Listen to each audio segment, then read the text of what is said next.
to do because it looks as though oh, there you guys are. Never mind. Okay, we're now streaming live on YouTube. We can reopen the meeting. Okay, we'll return to open session and announcements of action taken in closed session. Trish? Make sure I'm unmuted. Okay. The board unanimously approved the following positions. ACES advisor, classified Trinity Valley Elementary, Stacy McConnell. Wrestling coach, stipend, Hoopa High School, Morik Robbins. JV girls basketball co-coach, stipend, Hoopa High School, Jessica Allen. JV girls basketball co-coach, stipend, Hoopa High School, Kayla Allen. Varsity boys basketball coach, stipend, Hoopa High School, Jose Valdez. Varsity football coach, stipend, Hoopa High School, Floyd Billings III. Varsity baseball coach, stipend, Hoopa High School, John Snell.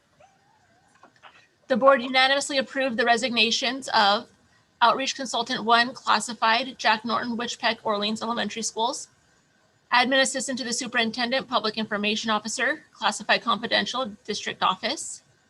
In a vote of 7-0 with members Myers, Waddy, Wild, George, McLaughlin, Bursell, and Colgrove in favor, none opposed, the board voted to dismiss employee number 1328.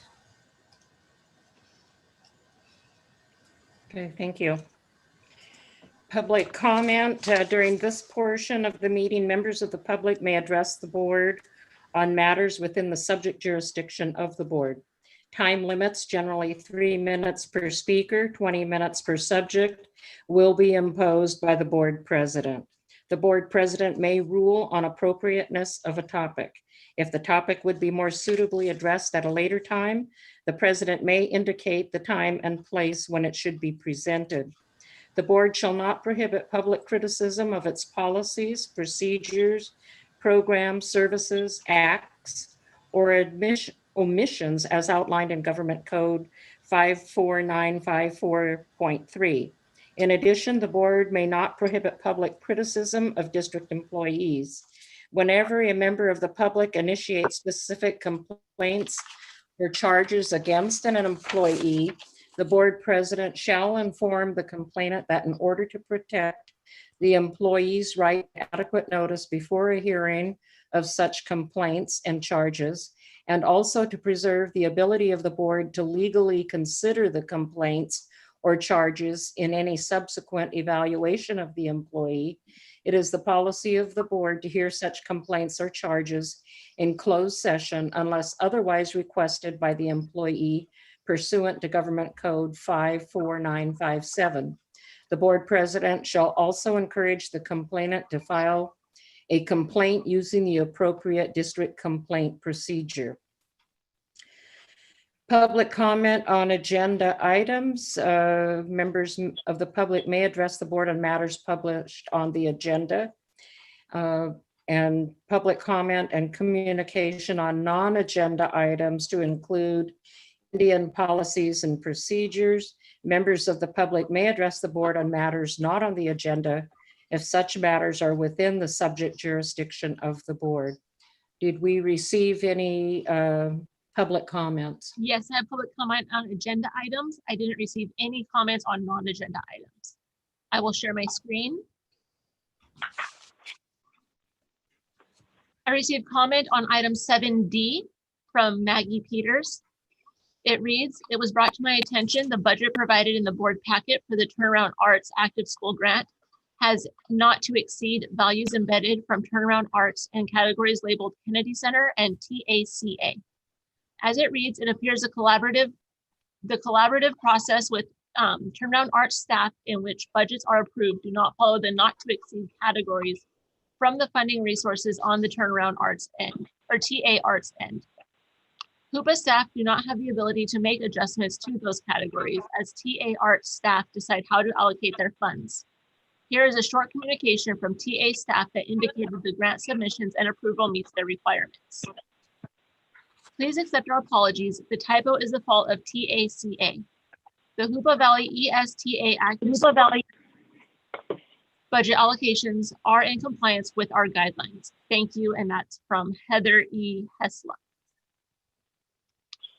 I received comment on item 7E from Craig Edgar, teacher at Hoopa Elementary School. Greetings. I was wanting to submit a public comment in support of the district's reopening plan.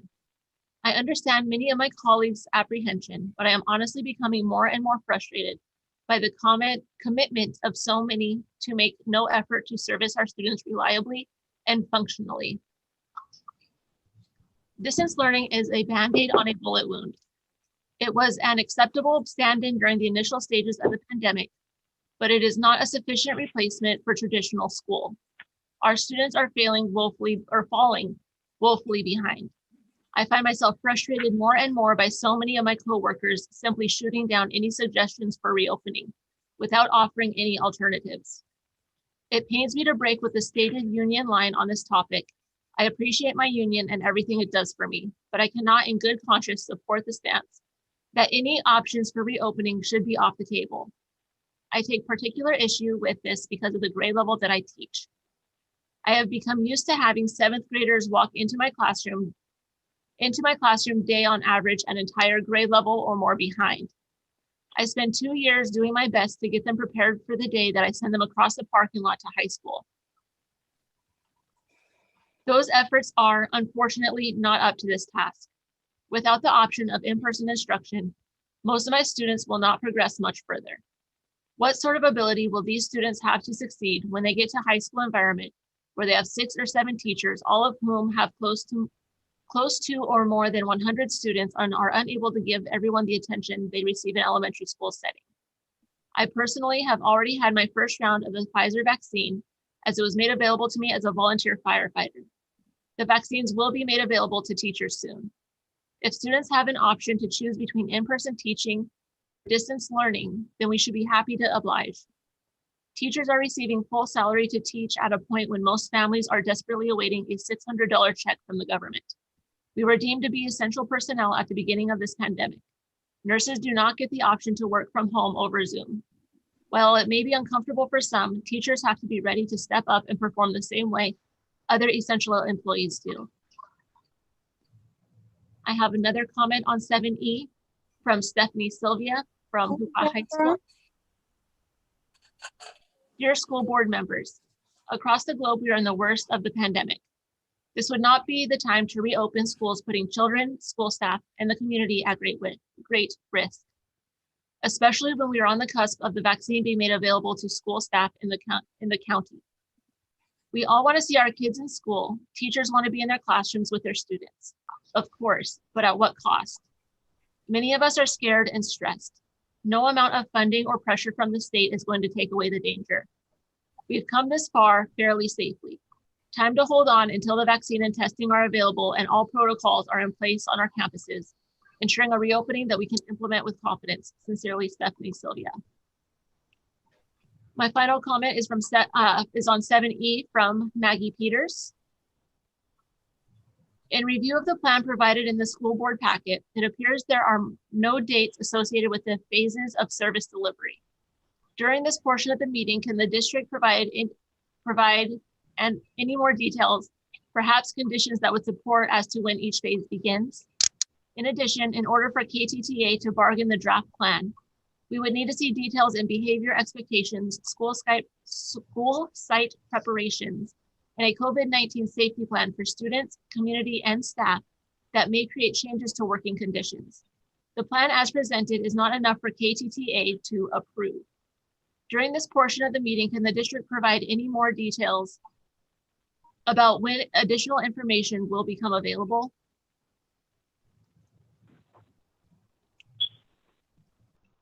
Okay, so is that all of the comments you've had? That was all the comments that I received. Okay.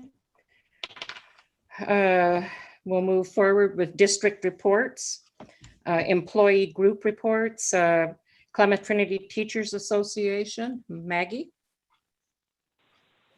Yeah, thank you. Last night, so greetings everyone, welcome to 2021. Hopefully everybody is off to a great start. I know that I am probably like many of you, saying those prayers for new beginnings as much as possible. Last night, the KTTA had a general meeting to discuss the governor's plan, respond to the hybrid in-person plan that is a part of the board packet today, and just discuss, whatever concerns or issues that they thought would need to come to the board tonight. What we were able to learn is that the funding that may be available through reopening in the governor's incentivized plan for elementary schools, we did learn that those funds could be used for testing in addition to intervention strategies and direct services to students.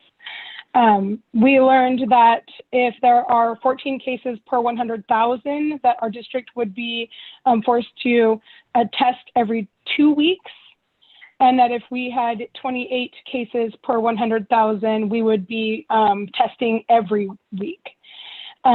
It was also reported, and it wasn't really reported, but it was discussed that from the most recent figures coming from the Lost Coast Outpost that, our area has the highest infection rate in the county of close to 3%, and that we really should be taking those things into consideration when it comes to opening. There was some discussion about vaccinations and that the state has not mandated staff to get vaccinated.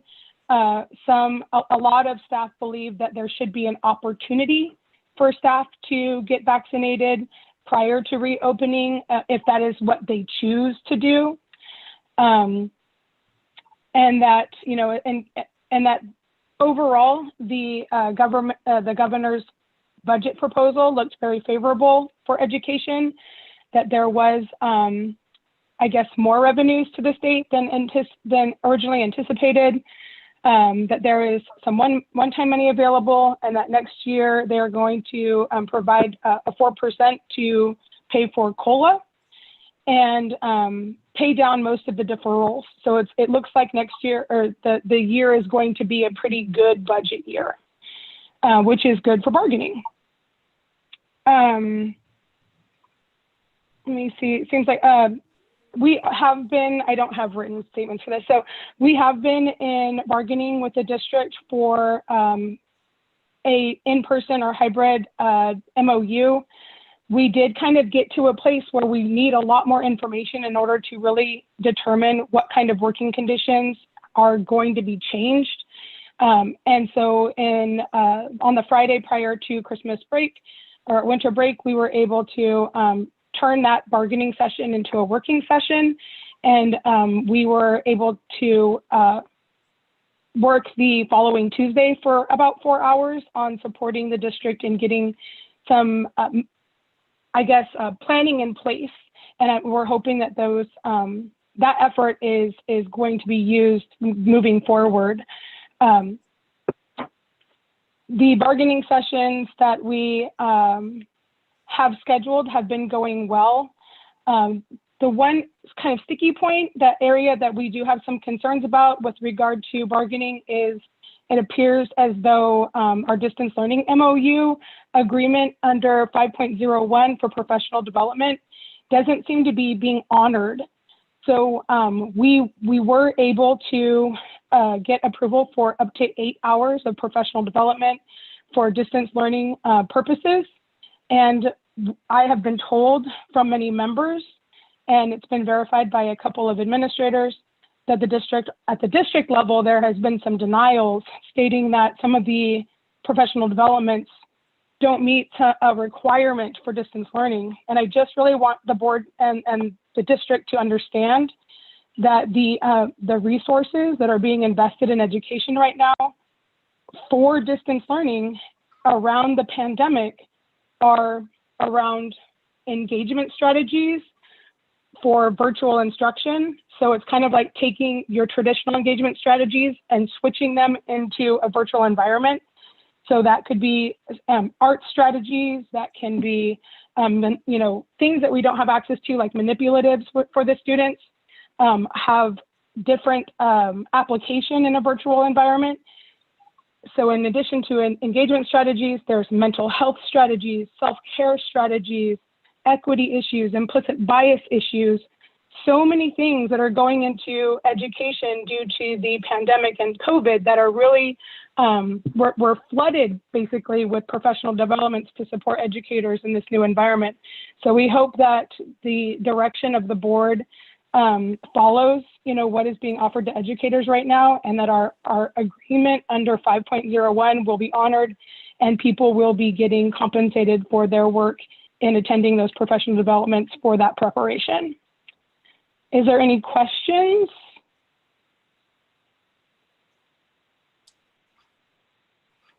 I don't see any. So, Thank you, Are you Maggie. saying I have a question. So are you saying there was agreement on 8 hours and the disagreement is on how they spend the 8 hours? Like the type of professional development they're doing in those 8 hours? So I can read to you what that section of the agreement says. Sorry, took a second.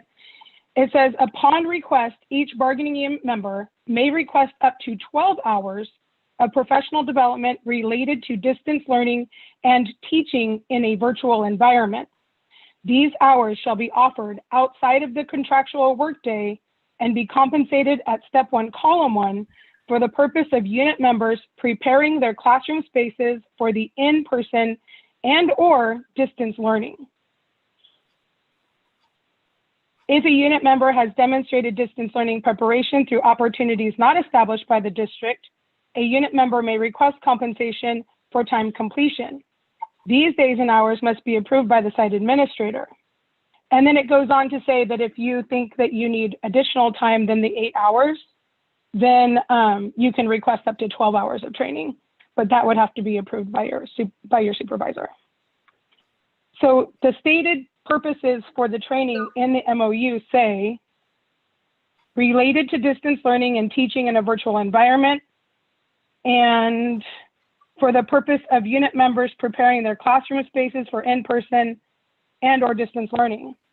And basically, I've seen a range of professional developments offered to teachers, from like doing yoga with your students. And that is a mental health strategy for self-regulation in these times where kids are off the charts with mental health needs and self-regulatory needs, to, math trainings that are, culturally based, like different types of strategies, things that we've never really been exposed to in the past are being brought to the forefront because the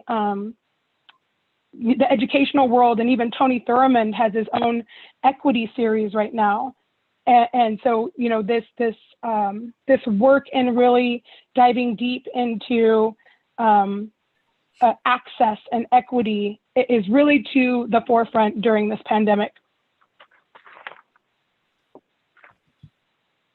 Okay, are there any other questions?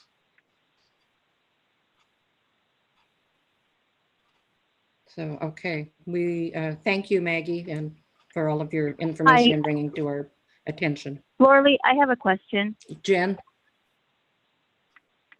Hello, Kadisha? can you hear me? Yeah. My I can question is the principals of these schools approving these requests and then the superintendent's office is not? Is that my understanding? Yes, that's correct.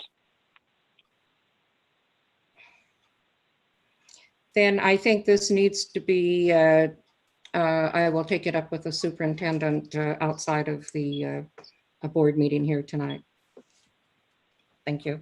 Any other questions? Okay, we will move on to, thank you, Maggie. We'll move on to California School Employees Association, CSEA. Is Walt here or a representative? No, Walt is not on and I do not see a representative.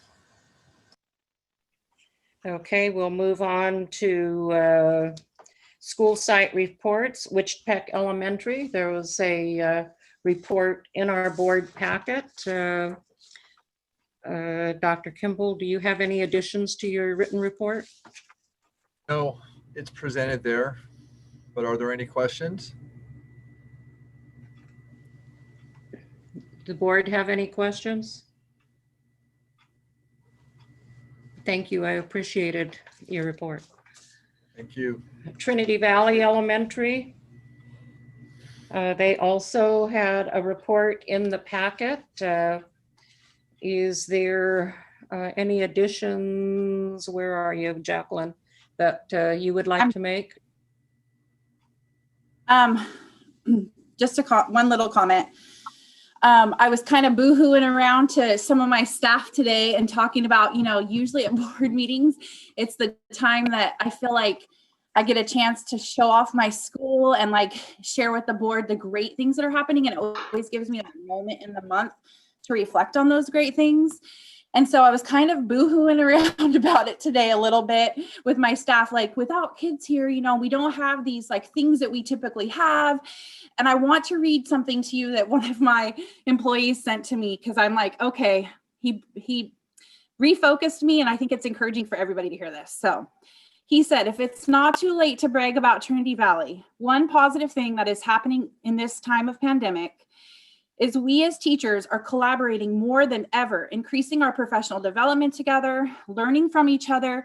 We are engaged in really good conversations about pedagogy, what we would like from curriculum, and how we are going to successfully bring the students back to a learning environment in school. It has been great. So I just wanted to share that because it really encouraged me. And I thought, yes, we have been doing some awesome things. We're getting our reading intervention program going so that when the kids are back on campus, we're going to be ready to go. And there are some really encouraging things happening. So are there any questions about my report or anything about Trinity Valley at this time? Kudos for the creativity. I was fascinated with the socializing opportunity, constructive social opportunities that you've created at Trinity Valley with the book clubs, the Spanish clubs, Rubik's Cube Club, ukulele club, Dungeons and Dragons. I mean, Yeah. I know kids do miss the sense of being part of a community of their, peers. And Right. I thought that was pretty cool. So a lot of, or almost all of those clubs, not book club and not Dungeons and Dragons, the other ones, we do typically run those during the school year through ACES, and Tavuchi has graciously continued that offer. Like if teachers want to get additional pay to work after school and do those things after 3, some of the teachers are just choosing to do it during the school day and breaking, or at the very end of their day or something. So it depends, it's different for everybody, but yeah, it's kind of a way we have to kind of think out of the box. And I feel like we kind of, to be totally honest and candid, I feel like we kind of were hitting a wall in December. And I think that's kind of normal and natural during most school years, with the holidays. And that's a typical like time, like everybody feels that like we need that break. The kids do. I mean, everybody kind of feels like that. And so we were kind of there. Also, and kids and get it was, fatigued with all the technology mediated everything. And if it's all academics, it's easy to just kind of get where enough already. But if some of it's fun, yeah, yeah, it's a, well, and that's what we were.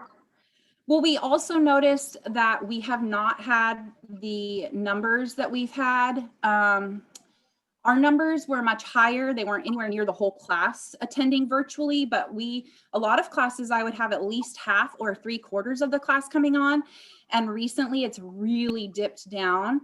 And so, we're just trying to come up with more ways to keep them engaged and keep that relationship. My teachers are looking forward to potentially having kids on campus next week, like for one-on-ones.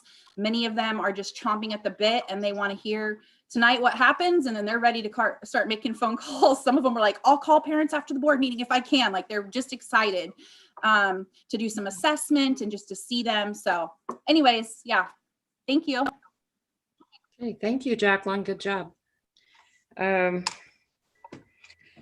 High School, we do have a letter in the packet from Craig Cornelison. Is he on by any chance tonight? Anything to Craig add is to not it? on, Oh, but I'm okay. here Doug, for the high okay. school. Do you have anything to add to the report? Nothing to add, but if you have any questions for me, yeah, if there's any questions, I'm here to answer. Are there any questions from the board?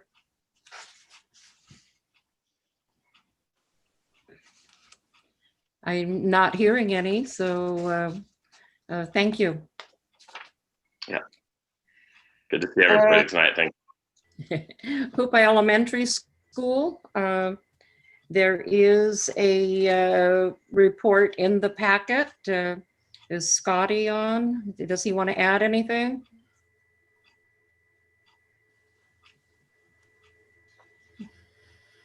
Okay, He's not on the meeting. I see Yeah, that. yeah, I expected him to not be here. Okay, Jack Norton and Orleans Elementary. There is a report in the packet. Karen, do you have any additional things you would like to add? I do not have any additional things, but again, I'm here for if you have questions. Okay. I was Yeah. excited about the partnership with MCWIC. You know, working together with community partners to create learning environments that are possible, at least in good weather, outdoors, and good for you. I think. that's Yeah, we're important excited too. that, you know, Okay, good job. I too was noticing that, and I think the innovation is coming out during this pandemic of different things that can be done at the site. So it's very enlightening to me to see what is happening and the creativity coming forward. Okay, Captain John High School, Aaron. Sorry about that. Hi, I didn't turn in a board report this time. My apologies. We currently have 50 students at Captain John. We had one graduate. This is our second graduate. Joseph McCovey graduated. We're very proud of him. We currently still have an outreach coordinator sub working for us, and we still have our 2 teachers, and we just gave out visual notebooks. Ms. Campbell's doing a visual notebook with her kids, a visual journals, and we just gave those out at the last packet pickup, and then the kids that didn't pick them up will be dropping those off soon. And we'll be giving out our technology the 3rd week of January at our next packet pickup, which we're really excited about. Is there any questions? Concerns? Does the board have any questions? Thank you. Well, thank you, Aaron. Thank you very much. Indian Education Director's Report, Margot.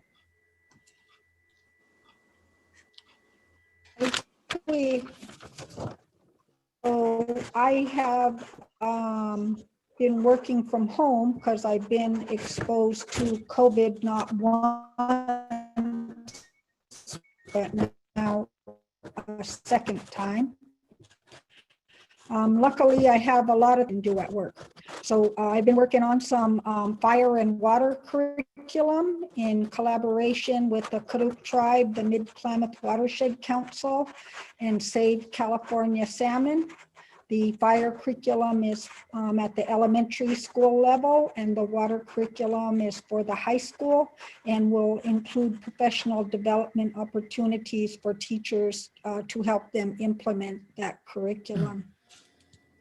I've also been collaborating with the Hoopa Career and Technical Education Program for post-secondary preparation. They are submitting a grant, which seems pretty much guaranteed to be funded since it's been funded for the past 19 years.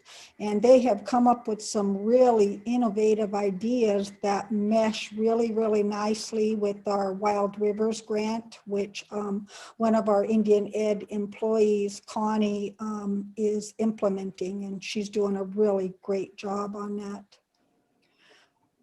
For the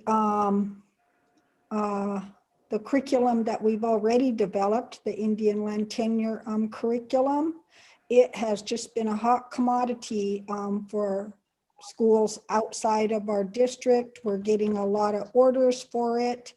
And I will be preparing a board agenda item for the next school board meeting to hopefully the district will formally adopt the Indian land tenure curriculum for our school district. I know that in the past, the board approved it and teachers are expected to implement it, but I am hopeful that we would take that one step further and the board would adopt it. So that concludes my report. If there are any questions, I'd be happy to answer them. Any questions from the board? I know I'm always interested to see what you have going because it's always exciting, and I do thank you for your energies that you put into this. It's well noted. Okay, any other questions? Okay, Assistant Superintendent of Business and Personnel. There is a sheet in our paper, in our packet regarding highlight for January food services. So Carmi, do you have anything to add to that?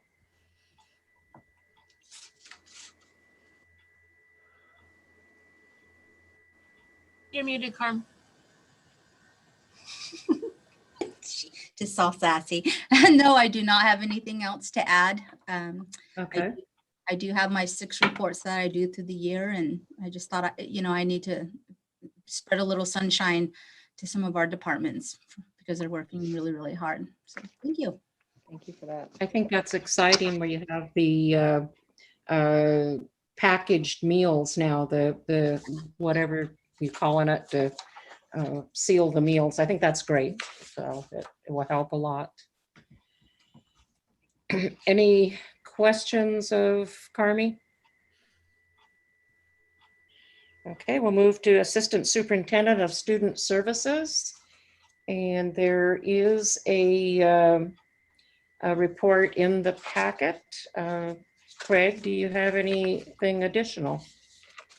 I have nothing additional to add. Does anyone have any questions? I want to thank you for your report, getting a lot of data here. I know you estimated the MA and LEA billing revenues coming at $70,000 a year, approximately. I think that's great to keep it up. The MA and LEA billing are always running a couple years behind. So the numbers are what we received for the 18-19. But from that, we can project that we have increased the number of assessments and other billable items. And so we anticipate a larger amount of contribution from them. Good.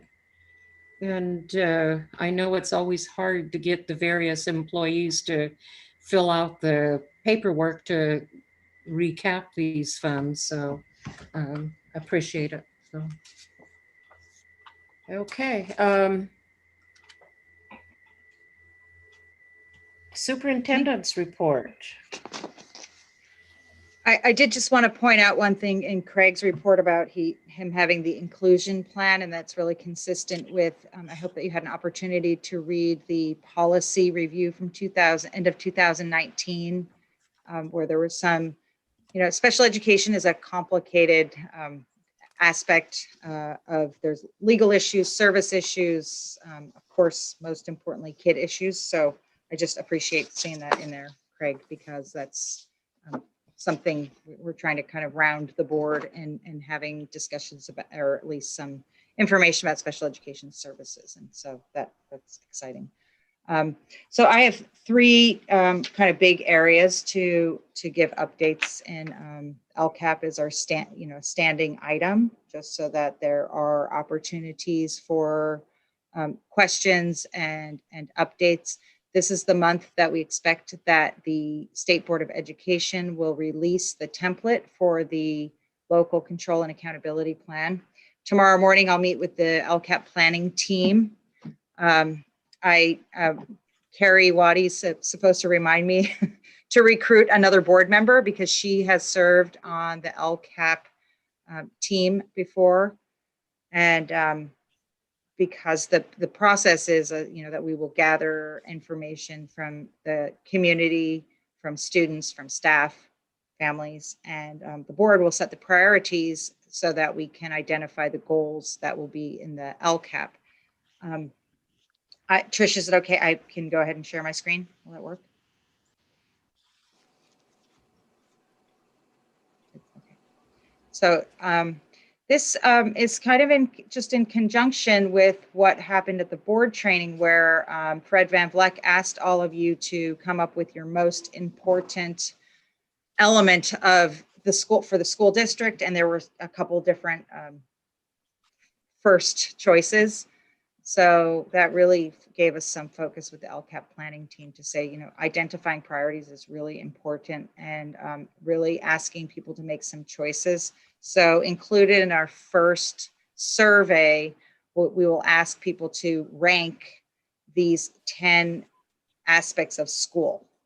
They're pretty broad categories. So this community and outreach, core academics, cultural connections and language instruction, CTE, physical education and nutrition, visual and performing arts, physical, mental, social, emotional wellness and health. And that actually will read mental and social, emotional wellness and health.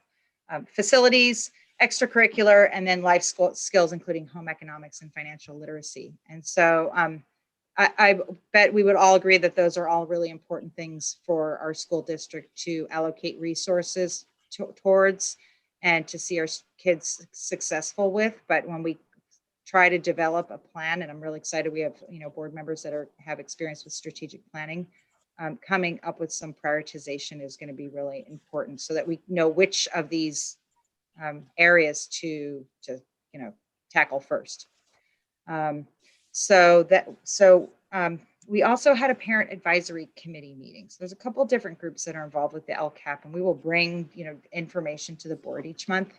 So when we had the parent advisory committee meet, and we have a meeting coming up in January, we met in December. One of the things was, hey, we really need to how do we encourage participation, and what's the way that we can let people know that this is really important. So I'm going to share with you the flyer that is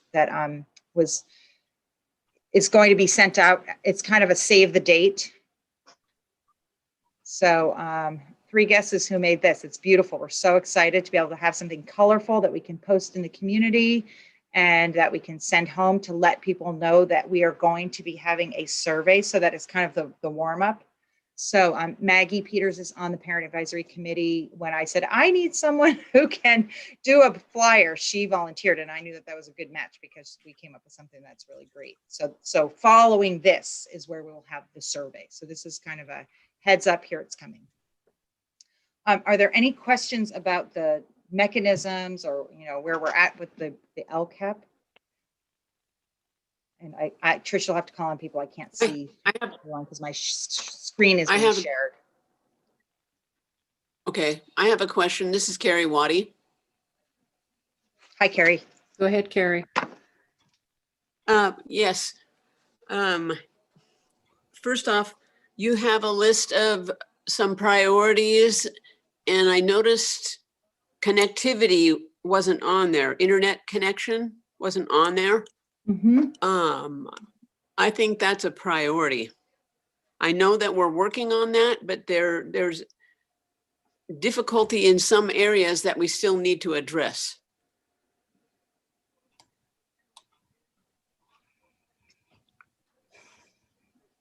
Okay, noted. Thanks. And I think that really, that is, since this is a 3-year plan, boy, do we hope that within, 3 years, we will have that, some of those issues addressed through, that was definitely identified as a priority in the learning continuity plan. And that was definitely an area where we allocated a lot of financial resources. And also, when is the next LCAP meeting for parents' involvement? Well, we're going to send, we have a parent advisory committee, and then, but before that, well, we have one in January, but what we'll do is send out a survey. And then when we receive the survey information, we'll give the parent advisory committee an opportunity to kind of go through the data. So there's one, January 20th is the next parent advisory committee meeting. It conflicts with one of our meetings. And then we scheduled them out. The parent advisory committee is on January 20th? Yes. Is that what you said? Yes. Okay, so what time is that? Because we also have a board meeting. We do. Yeah, board, yeah. Yes. So that'll be something. And that's inauguration day as well. So what time Parent was? advisory committee meetings are at 5. We have representatives from the school site councils. And so the parent, I just want to be clear, the parent advisory committee is kind of a small group of family representations from across the district. When I meet with them, we can, or even through email, we can schedule a stakeholder engagement meeting so that we can get, a broader representation. So this is kind of a group that will. So what's that's going to be difficult. Going to be difficult for me. No, but I'm supposed to be at. We won't be able to go to that one. We won't be able to go to that one, but we have a core planning team that can facilitate the parent advisory committee. And so for that particular one, no, we can't. We had to go with when people were able to schedule the board. But you could come to the LCAP planning meeting, which is all just district staff. There's only 5 of us on that, which and when is that? We have them every other week. So we have one tomorrow morning, and then in 2 weeks. So I can send you that invitation. And I would like to see if anybody else would like to be on that, and join us at the district level. So Carrie, you're used to being on the parent level, and I'm asking if there's interest in coming to the, the planning, kind of the core planning group. So somebody else. Are there any other board members that are interested in being on that LCAP planning group? I might be. I have a question. It seems to me there's going to be kind of a profound need for some remediation for students whose learning losses are most of a year, of education. And I'm wondering if we're making any plans, or, do we have any strategic plans or things that could become grant funded proposals to employ teachers for remedial summer school sessions or something, just, so that they don't have to start next year a year behind, that they could, work on basic skills before the next school year starts? So that's a great question, because this is exactly the time when schools will just begin those conversations about if they want to offer summer school.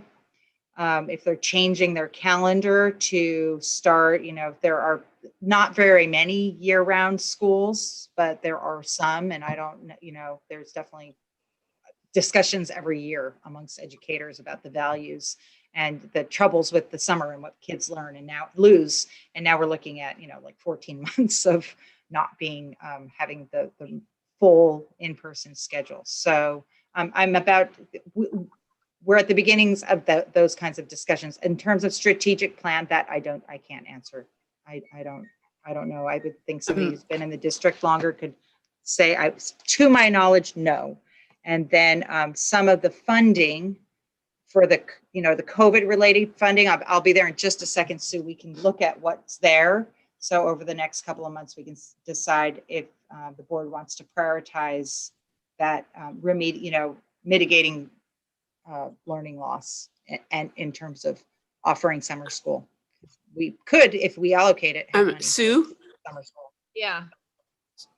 this is Yes. Carrie, and I'm hearing that the governor is proposing doing he has funding in his new budget for summer school for schools, and he's proposing extending the school year for summer school. So I think that's going to be coming up in our discussions some more. Okay. Yeah, because I think it's unfair to students and teachers alike to pretend like they're somehow magically going to be able to jump right back into a classroom learning situation and catch up. They just need some focused, like intensive instruction to mitigate the learning losses. And I've participated in, when we had the college success program with the Hoopa tribe, we identified a cohort of 8th grade students who were entering high school grade levels behind. And we knew that the chances of them making a seamless transition through high school and into college were poor. And we did 3 weeks intensive in math and English that we combined with fun things like culinary arts and photography and other things that kind of got them there and made it fun. And that particular cohort of students did very well in high school. Yeah. And I think things like that are possible. I've seen it work, and I hope we're thinking in terms of providing those additional opportunities. I think that is an agenda item for a future meeting. I want to move the meeting on with Jen. So I can in just your be real. report. Thank you. I can just, so that ties directly into this whole idea of these learning loss mitigation funds. So these are the 3 funding labels. The funds were dispersed in a very complicated way. There's CARES Act, and those funds went into 2 different kind of pots of money. So here is what we use the LCP to determine how to spend these learning loss mitigation funds. So this was the one that we were all worried about, and we found out, I think it was on December 30th that the president signed the bill that extended this one particular pot of money. So as you can see, we have through the end of this school year, and for one specific, not very much, we have an additional school year. So this is learning loss mitigation. The allowable uses, I'm going to make this a little bit bigger. So it exactly talks about what you were just addressing, Sue. Learning loss, accelerating progress. So these are the allowable uses, and I can send this to you all so that you can see these categories. There definitely is a part about extending the instructional time or school year to increase the amount of instructional time or services. So we went through the process of having our meetings and you approving the LCP after we had some surveys over the summer, and we had the parent advisory committee. And, pretty much the main thing that came up time and time again was providing devices or connectivity for in-classroom and distance learning. That was a pervasive issue, and seemed to be that is the lack of that was the obstacle for a lot of our students. So we have some good news with having dispersed hotspots, having the PUD Acorn Wireless project. We may be having a very different conversation next month in terms of what access there is, at least for kids that live in Hoopa. And so there's some additional funding. This is the ESSER funds that we have through the next school year. And then there's kind of this nebulous adding to the gear and ESSER funds that is, those are what we've received, or numbers of billions of dollars. So we don't know what our specific allocation is, or at least at the time that I put this together, I did not know. So what Carrie was talking about is the governor's safe schools for all. Now, this is not law. Yeah, this is the governor's proposal. He is saying, and I sent you all that link to his press conference where he's rolling this proposal out. And so I just want to be really clear. This is not a mandate that, schools must go back to, we have to go back to school in a full operations. This is definitely an incentive to say, hey, we are noticing these trends of learning loss, of social emotional health concerns. So once this becomes formalized, I will be able to give you a lot more information. But basically it's saying, but there's definitely this preference in targeting younger students to have in-person options by mid-February, having in-person options for all elementary students by mid-March, unless you're in this tier. Maggie had referred to that group of, when there's 48 or more, then that would kind of trigger the waiver. So this is all like, if you were in the purple tier, rolling forward, unless we have this excessive amount of new daily cases per 100,000. So as you can see, we would be, they're offering $450 of the base grant. And then because we have the supplemental and concentration, we would be more in the $700 or $800 per student. If we roll it back a month, then the funding amount per student goes down. So this is troublesome just in that the timeline is really tight. So we would have to apply for the grant by February 1st. But when we get into the hybrid learning plan, I can show you all of the documentation that we have, and we're really poised to be able to apply. But first we need to have the legislature has to approve it. So that is, basically. Wasn't there a provision for a waiver if you apply for it and intend to do it, and then there's a surge? Yep. So it's very forgiving. So if basically we can't open because it is unsafe, it doesn't penalize us in any way. Okay. But it does have those specific, like you have to have a public health order that says no. It can't just be, local. Well, you know what? I don't know. Yeah. I mean, locally, not locally as in the tribe, locally as in the LEA. If the LEA can say we don't want to open, but I think it's really like they're asking us to look at tribal, county, and state criteria for if we can open or not. Yeah. So there is some flexibility on that. You don't lose money. Yeah.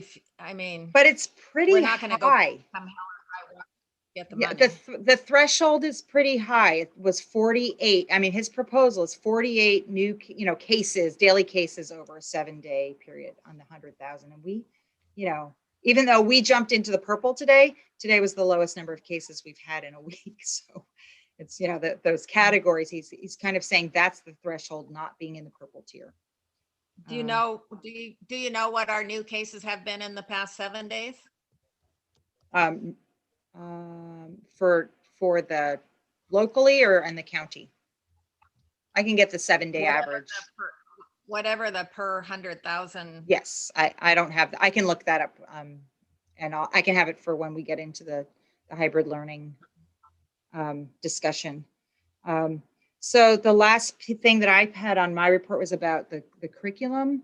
And it's kind of a general, there's not really a discussion with it, but last year there was an interest in adopting an English language arts curriculum. Actually, this year there's an interest in adopting an English language arts curriculum. The current curriculum that is used, I'm just talking for elementary, is Houghton Mifflin, widely used across the county. Some would say outdated. I think our adoption is what you all approved with the instructional materials. I think it's a 2006 publication. So there is a process that's really specific for adopting curriculum. So a school does not adopt a curriculum. The district adopts curriculum. So the opportunities to give input have to be district-wide, and then the board actually adopts the curriculum. So there was quite a bit of review of different curriculum products at Hoopa Elementary. I think that those products were, those programs were supposed to be circulated, but, March hit and everything changed. So currently, what happened was we asked the administrators who are leading the curriculum committee to do a survey. The majority of respondents said it's very important that we adopt a curriculum this year for ELA, for elementary school. So we're currently at is the piloting phase. So there was review, and so there is we're piloting this new curriculum called Fountas and Pinnell. It's widely used across the county. It's kind of like the Cadillac version of ELA programs. It's being piloted in first grade at Hoopa Valley L. It's being piloted at second and third grade at Orleans, and fifth grade at Trinity Valley. And then there's going to be a thorough materials review at kindergarten at Trinity Valley. It is a big deal. Adopting, changing publishers is a big deal. So there is that process. And so they're going to pilot for 6 weeks, and in about 4 weeks start to ask the community for input, because it's not only teachers that have input. Families are to have an opportunity to review. Of course, our teachers are the experts, so they're going to be the people that we look to, and that's why they're doing the piloting. And I'm just bringing this to you now because I told the people in the curriculum committee, I said, you know what, if you're going to make a recommendation or ask me to make a recommendation, we have to have it in the spring. It cannot be a June suggestion. So we thought we might have it by March, just based on time. I do not think we're going to have a solid recommendation in March, but I would expect that if we go forward with the one that's being piloted, that we'll bring it to you all in April. And the other piece that is with curriculum is professional development. There's a lot of professional development when we adopt a whole new system. So that when we're talking with PD and curriculum, they have to go together. We can't just hand over, here's a new product, go figure it out there. And Fountas and Pinnell offers a lot of training. Teaching kids to read in early grades is a really specialized area. And so we're really excited. They have some trainings that we would pay for, purchase those curriculum, those professional development hours from them. And then they have a whole bunch of things that people can do on their own. So that is the update. And I'll give you a little bit of an update on curriculum, because it is, again, something that the board will need to take action on in the future, in spring. And hopefully we, adopt and then have enough time for teachers in the spring to get familiar with the new program. So And is it being piloted now, or when will it be piloted? So they have the materials on Thursday. There is a piloting training that's going to happen. So it's in everyone's hands. So I would say really Friday's kind of the first real piloting. We're just at the very beginning of it. It's pretty exciting. Really quality materials, this particular publisher. And the other thing for us that's an advantage is there's we have support from the county office.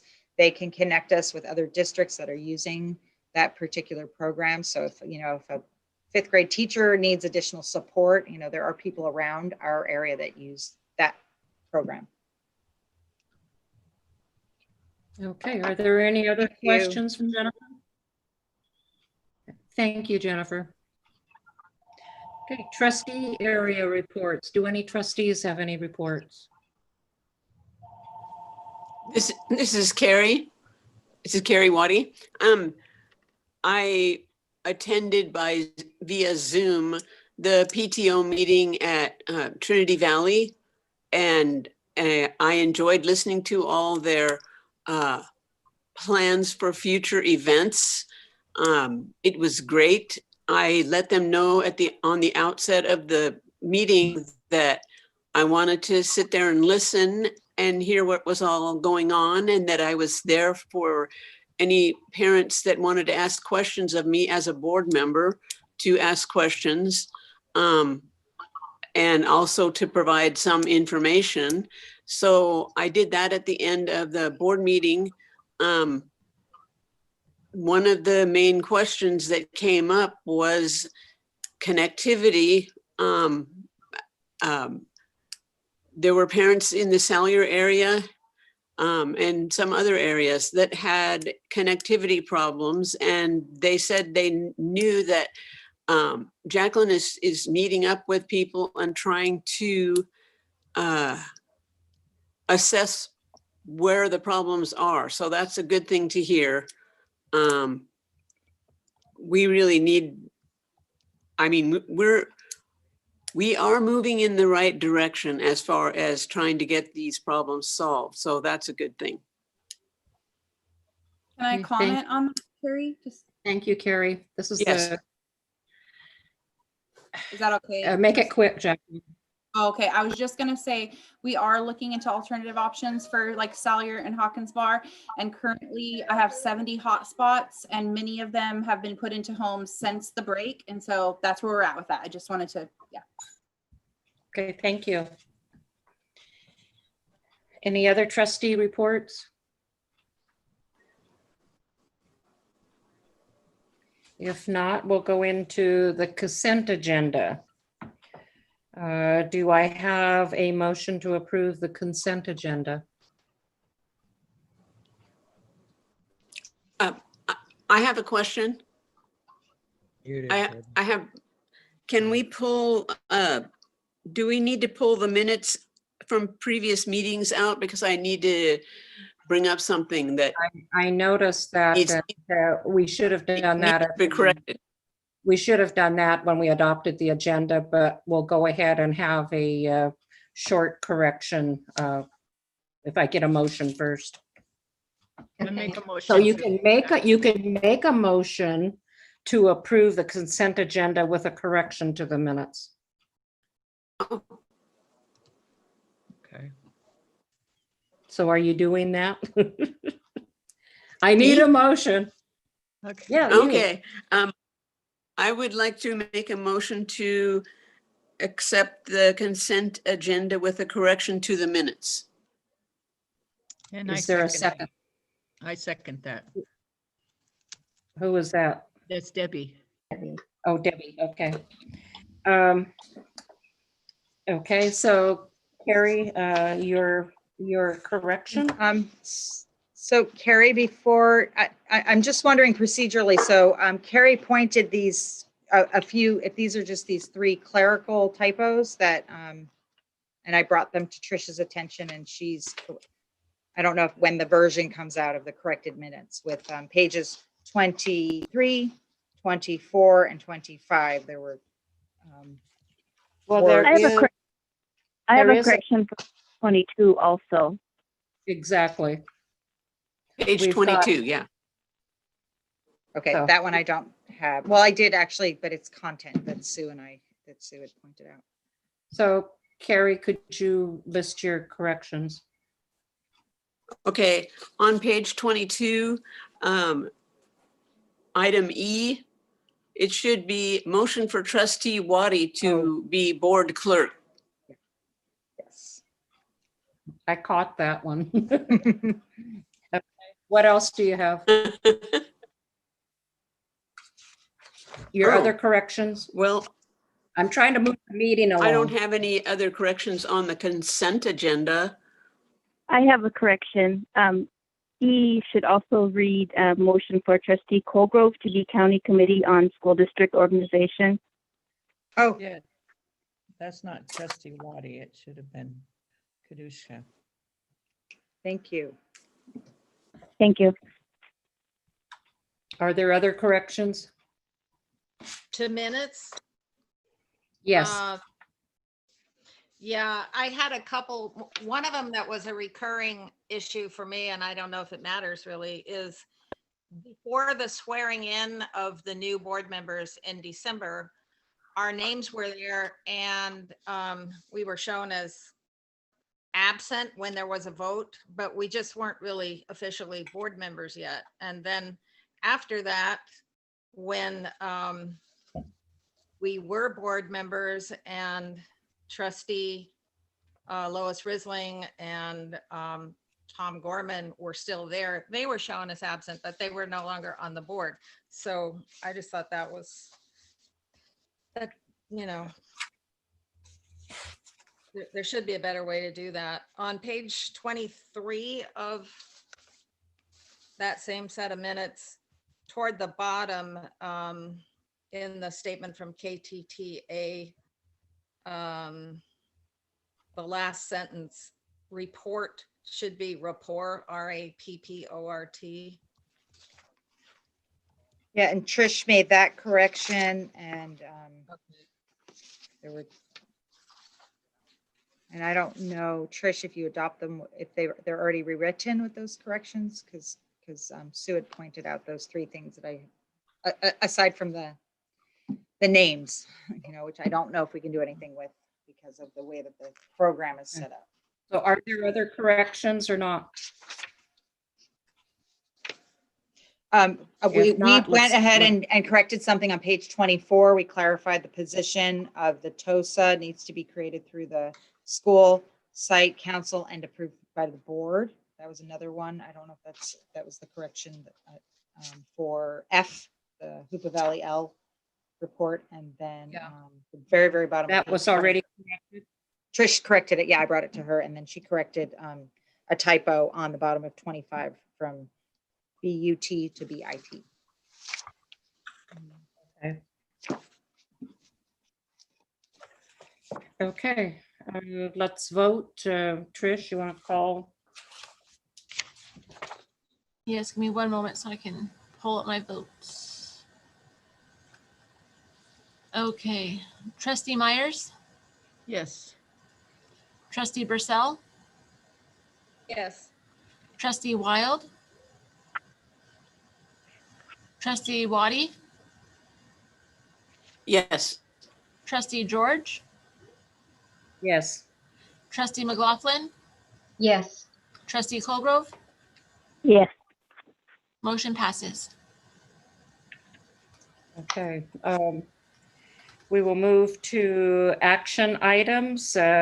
7A, second reading, BB 9322, meeting agenda materials.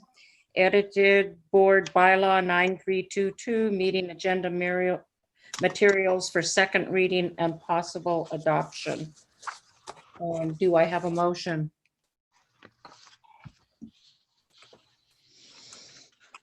Make a motion. Is there a second? Yes. Who made the motion? Can I clarify what the motion is? I didn't To even hear who adopt made the the, motion. It was Debbie. It was Debbie. Okay. The motion to approve is what I heard. Okay. Thank you. Was that correct, Debbie? Yes. Okay. I will second. Carrie seconds it. Okay, it's my understanding,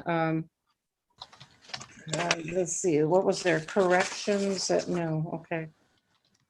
Oh, in red are the, on page 44, the correct, what is changed, and correct me if I am wrong, Trish, at 1 week was changed to 7 business days in the second to the bottom paragraph. That's correct.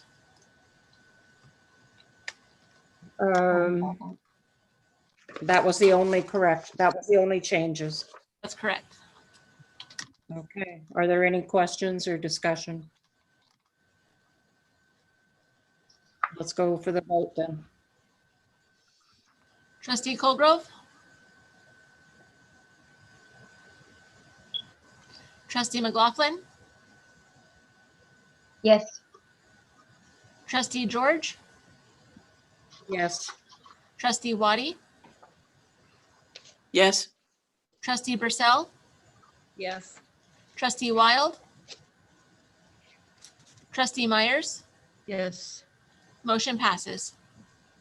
Okay, Tricia, I didn't hear Trustee Colgrove or Trustee Wild's answer. They both said yes. Yes.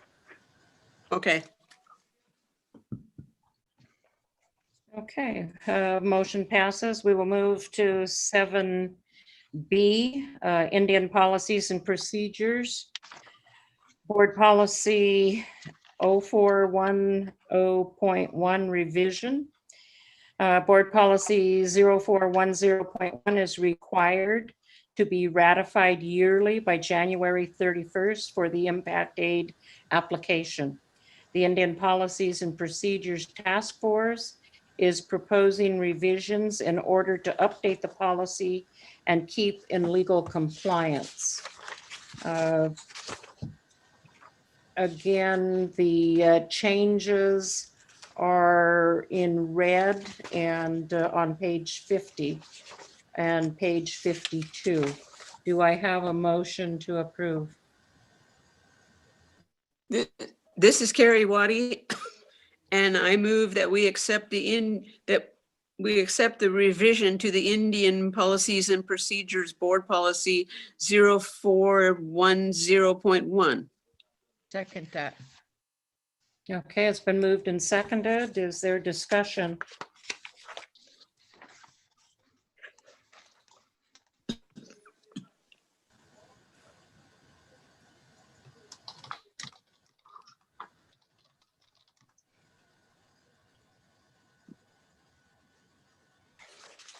No discussion. Are we ready for the vote? Trustee Myers, Yes. trustee Wild, Yes. trustee Bursell, Yes. trustee Waddy, Yes. trustee George, Yes. trustee McLaughlin, Yes. trustee Colgrove, Yes. motion passes. Okay, action item 7C, resolution 2021-02, local assignment option. Resolution 2021-02, allowing legal provisions authorizing staff to teach local assignments for the 2019-2020 school year. Is there a motion?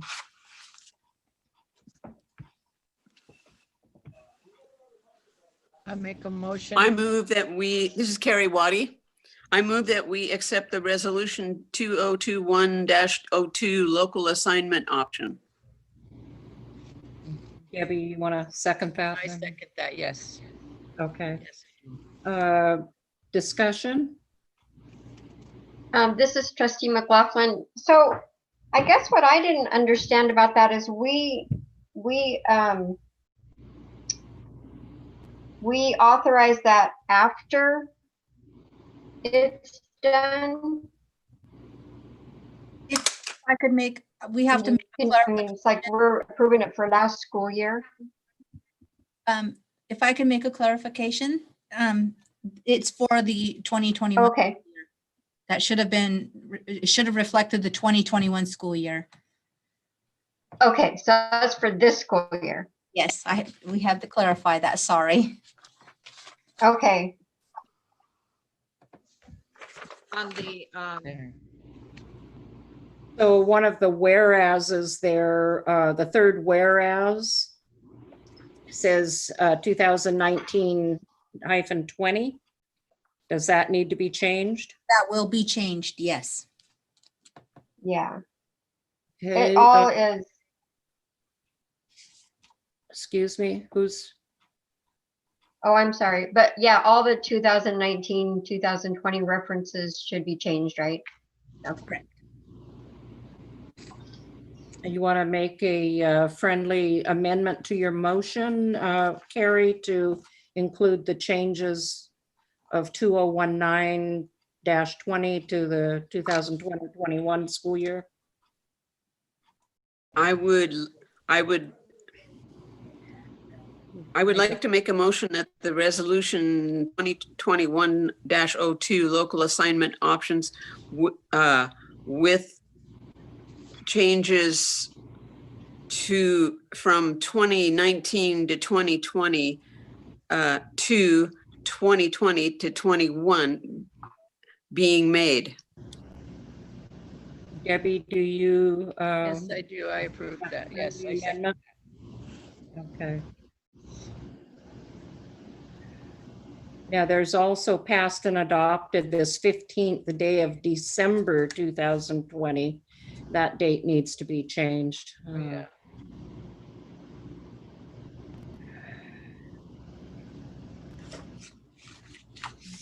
Okay.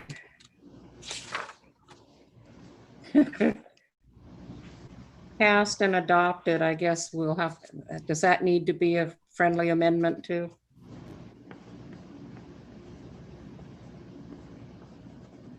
Or does it just reflect our actions of this date?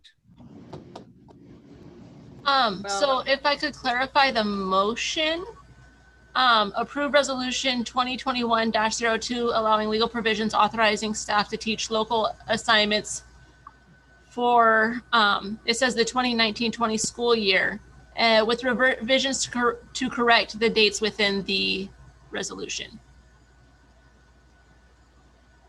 And that would include the that makes sense. December. That would Yeah. include the adoption date. Okay.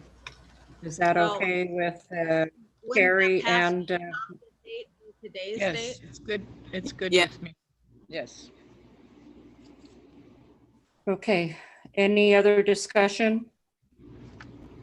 So on the actual resolution, the passed and adopted date would be today's date, Yes, this 12th of January, 2021.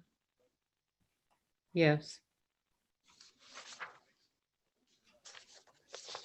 Okay, call for the vote. Trustee George, Yes. Trustee McLaughlin, Yes. Trustee Colgrove, Yes. Trustee Waddy, Yes. Trustee Bursell, Yes. Trustee Wild, Yes. Trustee Myers. Yes. Motion passes. Okay, then we will move to the Turnaround Arts Grant. Is there a motion to, is there a motion?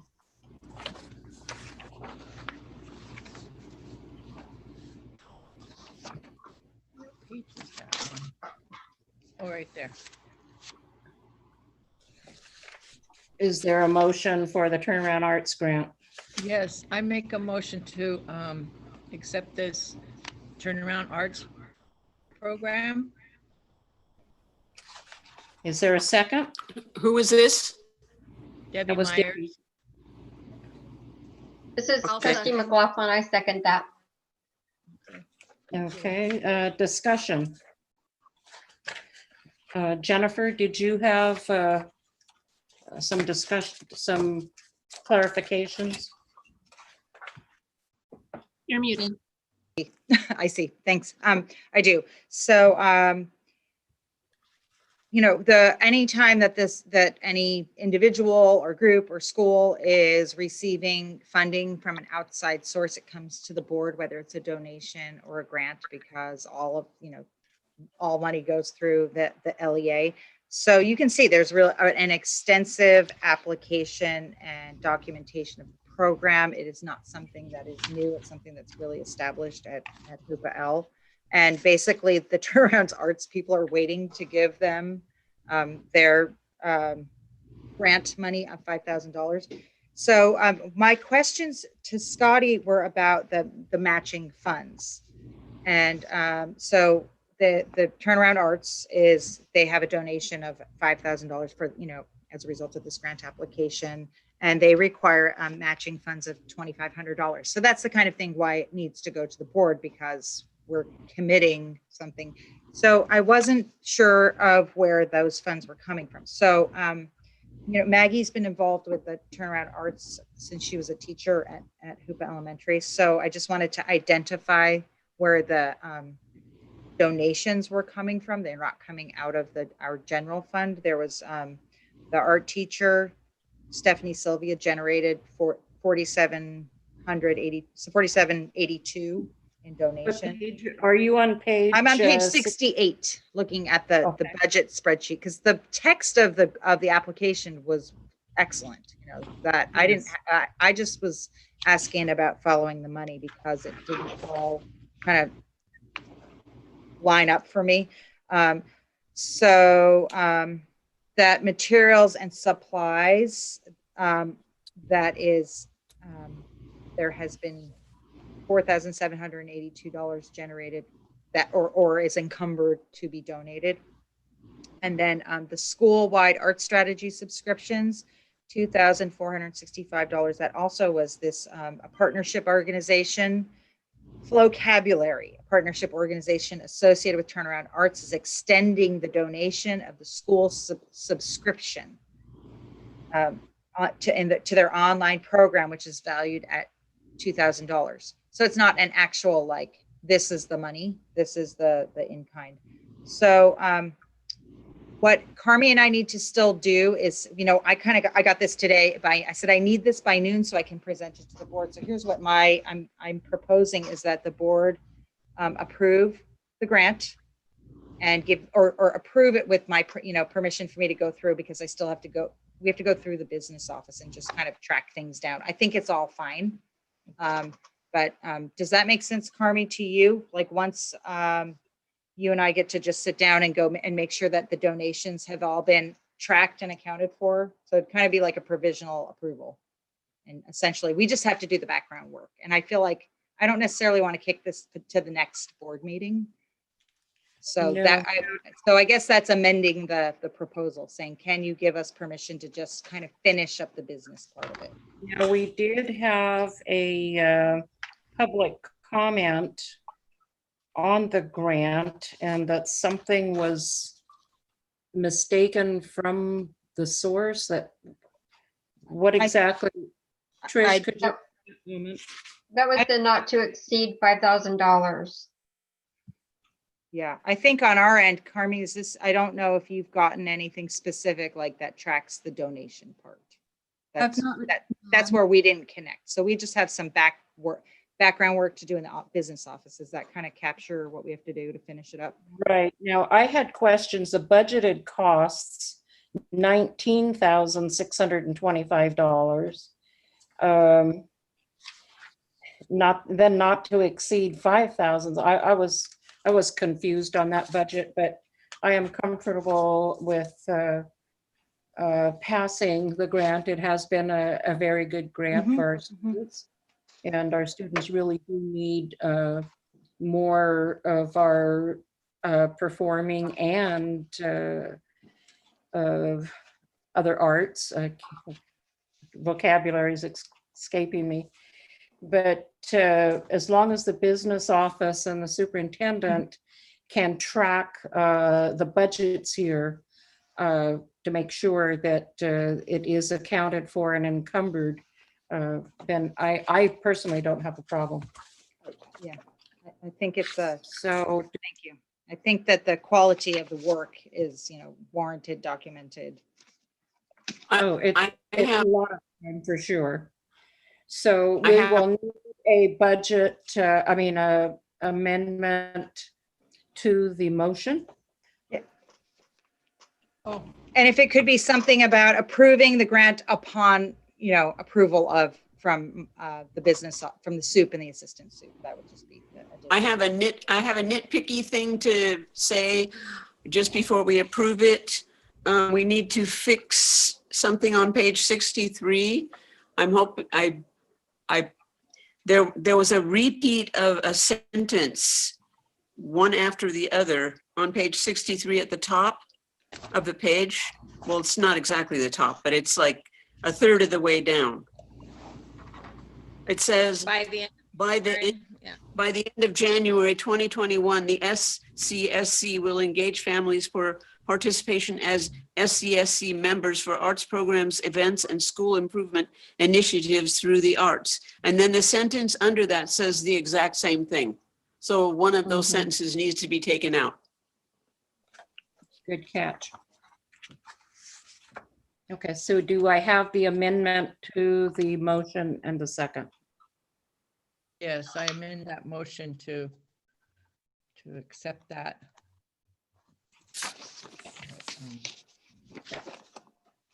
to approve the grant pending, In the, Pending approval from the superintendent and assistant superintendent of business. regarding the budget. Mhm. yes, Okay. that's it. I second that. It was, who did the second?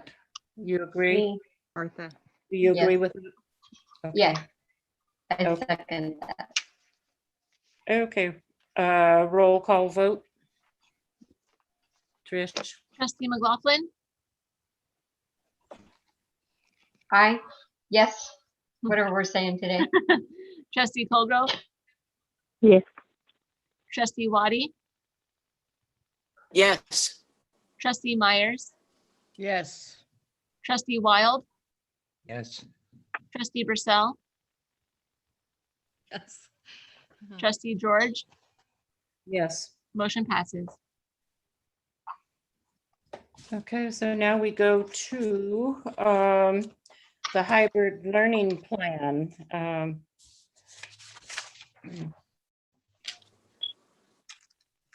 So Jen, you have given us a draft. Now I know we're supposed to have a motion before we discuss. But are there, these amendments are getting out of control here. Do we have any amendments to this? Maybe you could present it and then we could make a motion. Yes, so it really depends on the direction that the board wants to take. So but the learning, the hybrid learning plan is purposefully set up to be a phased in approach to providing in-person instruction for students. And it is purposefully not tied directly to dates because between the time that we were getting ready to get onto Zoom and then the meeting happening, the status changed. So it's something that has to be responsive and reflects what the current health and safety conditions are. But in consideration of some more consultation with staff and just other conversations, the part that came up was the omission of the one-on-one appointments. So that I have an amended version. So there's kind of what we rolled out, which has some corrections, definitely has some corrections, because I have I'm gonna get piece over to you so you can see it.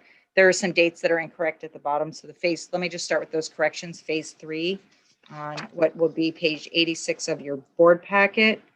Carrie caught this. Trinity Valley Elementary School in phase 3 would be serving students in TK to 8th grades.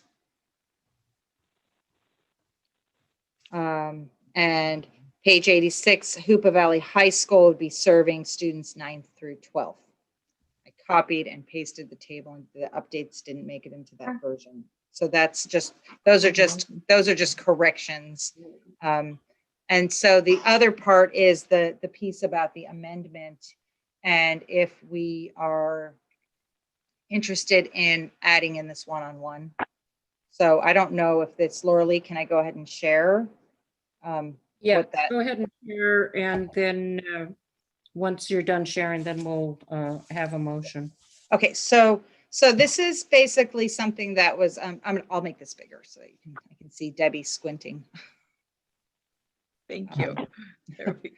Jen, before you start, I have a question about the grade levels. So 9th and 10th grade isn't on there on the in-person schedule. These are the corrections, Martha, on page 3 in phase 3. Oh, okay. Yeah, that was a mistake. Okay. So but it's purposeful to do half of our students and doing half of each class, and probably half of each class is not even going to be like full capacity, because I want to always reiterate, we're going to offer distance learning because we're not forcing families back. So families that are concerned about, we have a variety of options. It's a good menu. And so this would be whether we put this in as the hybrid learning plan or maintain it as a component of distance learning.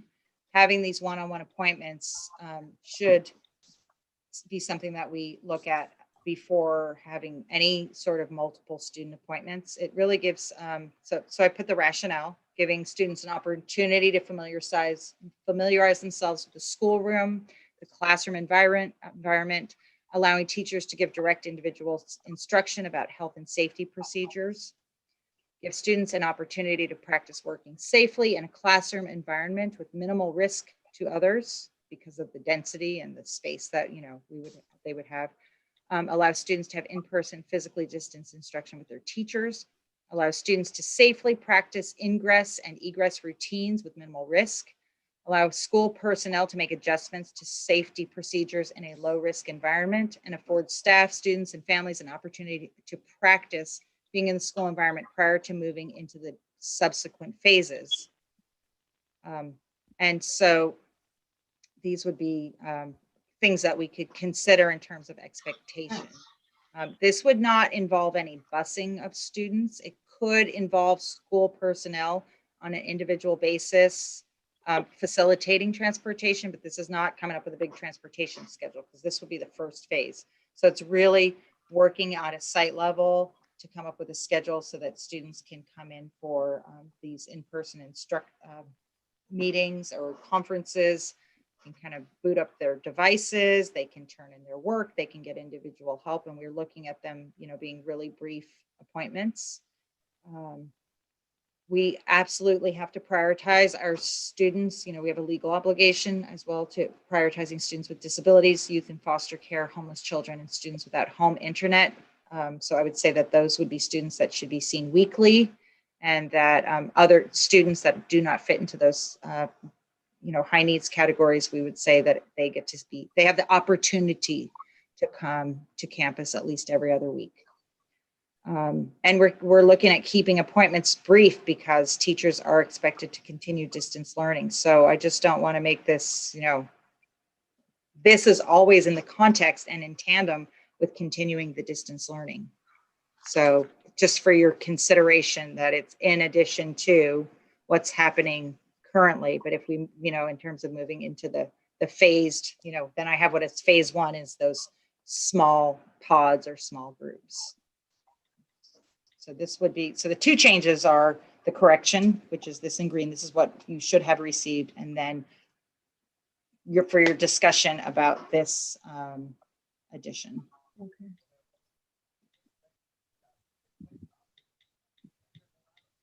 Okay, Jen, are you proposing the one-on-one appointments to be phase 0? My question. If I were going to, yes. I think we're kind of in phase 0 distance learning. We've maintained this 2 weeks of having no students on campus. So I'd probably bump everything down and say phase 1 is one-on-one, and phase 2 becomes, so if I let me share this again.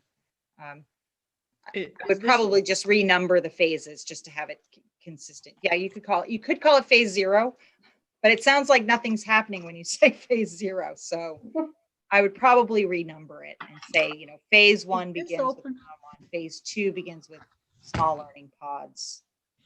I would revamp them. So I can actually edit this document as, if that would help visually. Okay. This is Trustee McLaughlin. I'd like to ask a question. I've had people ask me what's the philosophy behind bringing the kindergarten through 3rd grade back before the rest, they're in phase 2 and then everybody else is in phase 3. What's our philosophy behind that? I can answer that. If anybody else has anything to say, please join in. But that's so, Martha, right now that's consistent with what the governor's proposal is. He has this phased opening of, and I have to say he did personalize it. He's got young kids and he thinks that young children will have a more difficult time accessing digital education than maybe our middle school students and our high school students.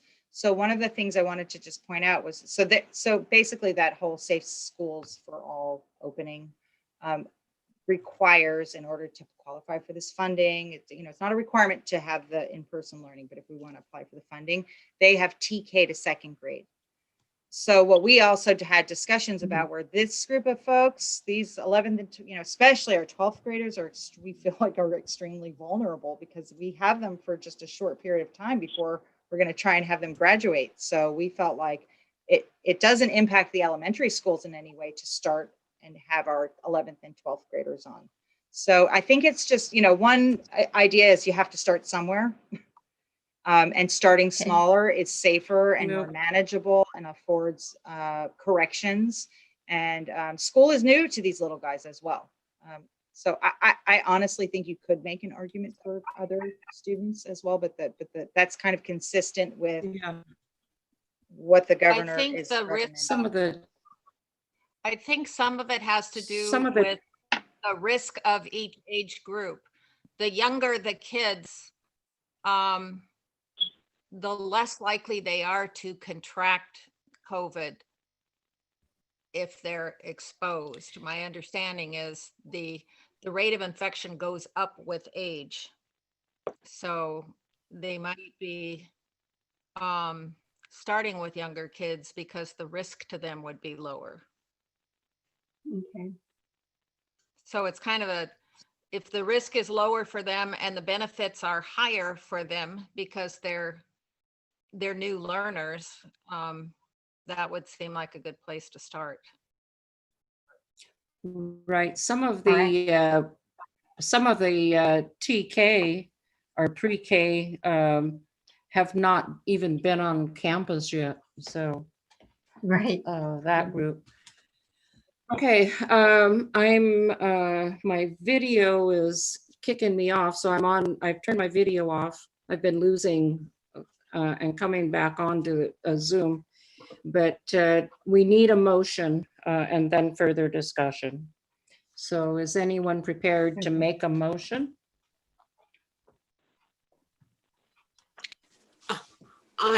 This is Carrie Waddy, and I move that we adopt the hybrid learning plan with some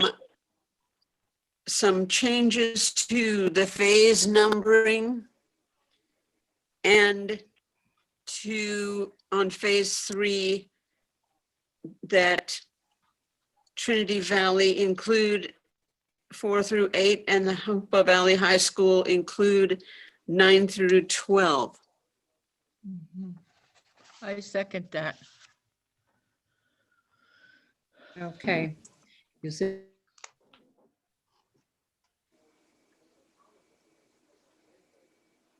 So this is conceptual, right? It starts out saying subject to the negotiations with the bargaining units. And with teachers and Yes. all that, right? Yeah. So I have some concerns about this plan. I'm in support of the conceptual idea of the hybrid learning situations, but I want to be sure that we're not giving permission for you to move into these phases until it's brought back to us. I want to be sure that we are all clear on the community risks before we okay the actual movement into this process. Correct. That is a board decision. Well, I have a question. Are there certain criteria that you would like to see met so that when those criteria are met? Because I guess my fear is that we may be having, they're because of the nature of how things have changed so quickly. Well, I think that we have to start with the concept. And then I think that I would ask, I'm going to show you some of the things that the plans that are available for you to review. And I'm wondering if there's some trigger language in terms of, under certain conditions.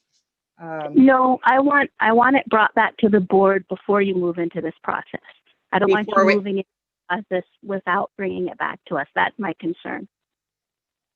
Okay, between each phase, starting a new phase, is that what you mean? Before we start a new phase? No, before we move So in, before we move into the hybrid learning plan, I want to be sure that the board has approved that start. I don't want it to be a superintendent's decision or the superintendent's office decision. If we're going to move into this process, I want to be sure that we are back at the table and we're the ones that are making that decision. Now, it's my understanding that any start dates of going back is a board decision. And so I'm directing the superintendent to bring it back. However, Okay. the one-on-one appointments with teachers, we're currently doing that under the distance learning plan. So that one, I think we could start sooner than the hybrid. So I don't know your thoughts on that, Jennifer. Yes, what we did was, because the recommendation from Dr. Frankovich was after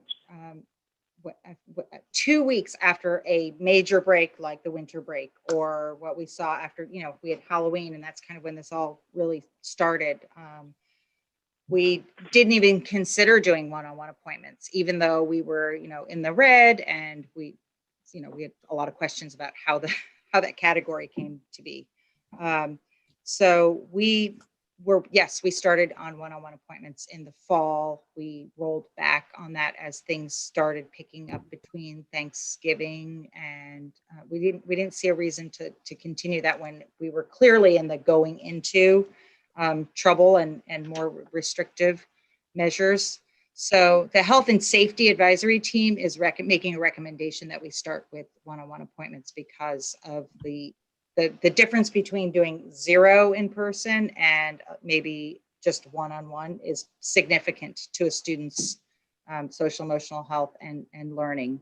The next phases, I would say then, that would require some sort of platform in terms of, foundation of what would be safe, but we've been preparing for bringing kids back. That's, our whole. So my understanding is that the one-on-one is included in the distance learning plan, correct?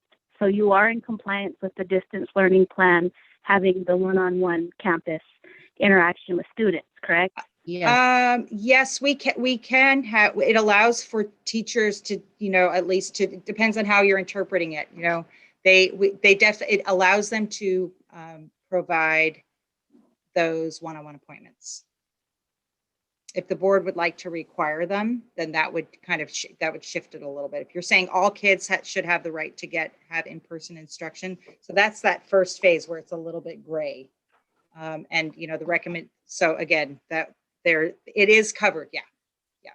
Okay. Because it's just giving kids, because we couldn't really fully facilitate distance learning without kids coming to campus because their devices might not work at home. So we had to have some sort of mechanism to, that was one of the reasons. And of course, just, being in the classroom. So one of the things, Kadusha, is by adding the one-on-one on this hybrid learning plan, then I would suggest that phase 1, the one-on-one appointments, that we allow the superintendent to do that. But when we may move to the phase 2 on-campus small learning pods and groups, that needs to be a board decision.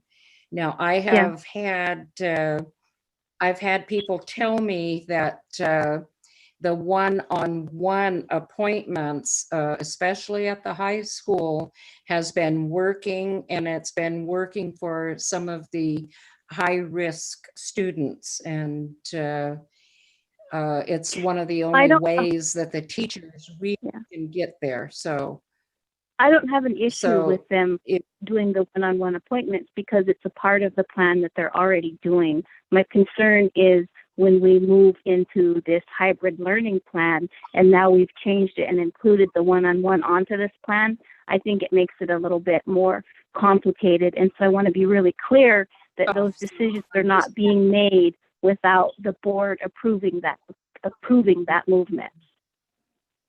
Okay, so does our, I'm getting kicked off here right and left, but so the motion, here we are again, another amendment. The person's making the amendment, making the motion and the second, could you change your motion to include that?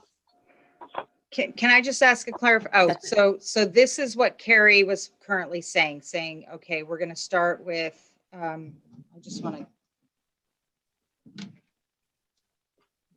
to, okay, in terms of resetting and saying, okay, I just pulled the bottom amendment up to the top, and this is what we, just so that we're, on the same page, this is what Carrie was saying would be adopting a hybrid learning plan.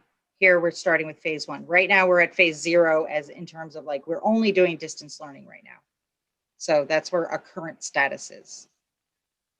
And so this is what Carrie was suggesting, phase 1. And then so before you go and amend anything, just so that you have eyes on what you proposed. Tricia, can you read my motion back again? Yes, give me a moment. So the motion as I have it is adopt the hybrid learning plan with amendments to the phase numbering. And in phase 3, include 4th through 8th at TVES and 9th through 12th at HVHS. I also didn't record a second. Do you have the second, Trustee Waddy? I think I Yes. Second was Debbie. Okay, thank you. Okay, so I'm understanding that I need to also add amendment that the board be notified when we move to phase 1. Is that right? Any No. movement from one phase to another. It depends on if you want to fold this one-on-one appointment into this hybrid learning plan, that it would be into phase 2. Okay. Can you get that, Trish? Can you repeat that so I can get that in the minutes correctly? Yeah, I feel like it's still a little bit vague in terms of what. Would it be helpful to describe phase 0 as a preface to this document, to say that we're currently in what we've been calling phase 0 and what's involved in that? And then this is a conceptual plan for transitioning to hybrid learning, and the board will need to approve each movement from one phase to the next. Okay, that's perfect wording. So excuse me, this is Trustee McLaughlin. So we will approve this plan, but the board will approve every time we go to the next level. Yeah, the board will approve the timing for movement from one implementation phase to the next. Okay. So is there, in terms of any long-term, so is it bringing it back to the board, or is it saying, hey, we've moved into, here's the health and safety recommendations from the county, from our local team, because, and the tribes and the state, is it every phase, or is it saying, here, we're approving these, for the next 4 weeks, this progression?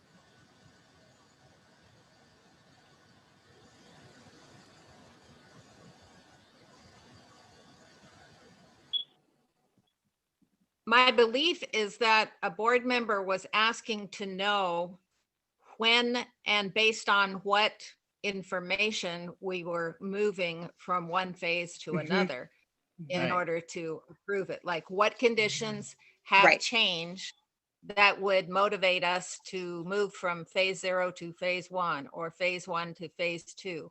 What are the improved conditions that warrant that? So And I that also it, think, go ahead. go ahead, Trustee Bursa. I'm just trying to make sure I understood what you were Mhm. asking, and I think I did. Well, and you I think that that's specifically the other said- thing is kind of does there want to be trigger language that says when these conditions are met, we can move into the next phase, or when those conditions are met, will it go back to the board for the board to approve? Okay, so let me explain to you my concern. My concern is one day we had 17 positive cases. The next day we had 8 positive cases here at Kama Medical Center. The next day we had 12 positive cases, and we remained in the red tier because we're put in with the county as a whole.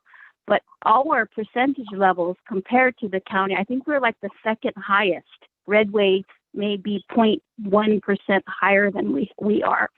So I want to be sure that decisions are not being made based on numbers so that we can get back into the classroom and not taking into account the rate of virus here in our community.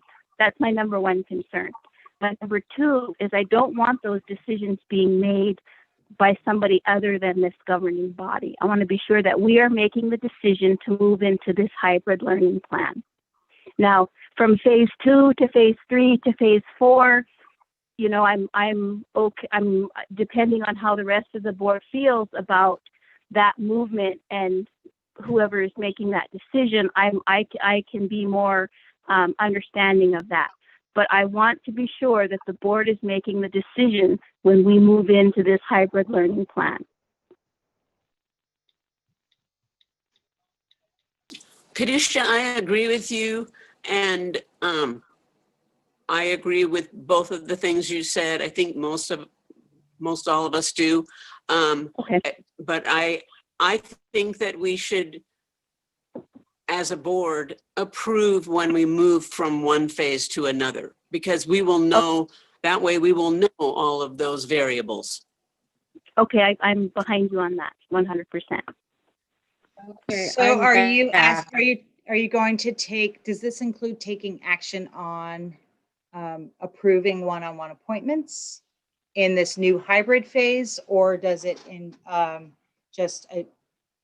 would it be as the original plan was written? I have a question about that. Are we doing one-on-one appointments at all now? We have not been, Debbie, because the recommendation, again, we said we weren't going to do them for 2 weeks after a break, because after these holidays and people are, traveling, we just see these surges after Thanksgiving. There was a big surge, and after, these new surges are pretty much from like New Year's. So we were saying, no, we haven't allowed one-on-one appointments currently. And so next week would be that when we end that 2-week period. And really, I think that there has to be we have a team that analyzes the data every morning. I mean, we get together at 7:30 and talk about what new cases there were locally across the county. So we have made very conservative moves. We've said the only thing that's happened is the one-on-one appointments so far. So That's what I know. One lady that I was talking to, and I think she has 3 kids in school, and she said 2 of her kids were doing fine, but her one son that normally does special ed, and she said he's just struggling. Like, she just wish she could just get help for him and let her other kids do what they're doing. They're doing okay, but that one child, she just really wish there was a way that she could get some help with him. She feels like he's just so far behind. He was already running behind, and now he's really behind. And I think he's a freshman this year. So, that would be a student that would definitely get a priority. So I think it's, if the expectation is that we are conducting them, rather than, are they optional for, they're always optional for families, are they optional for teachers, or are we moving towards this is the first phase? And I wanted to just get,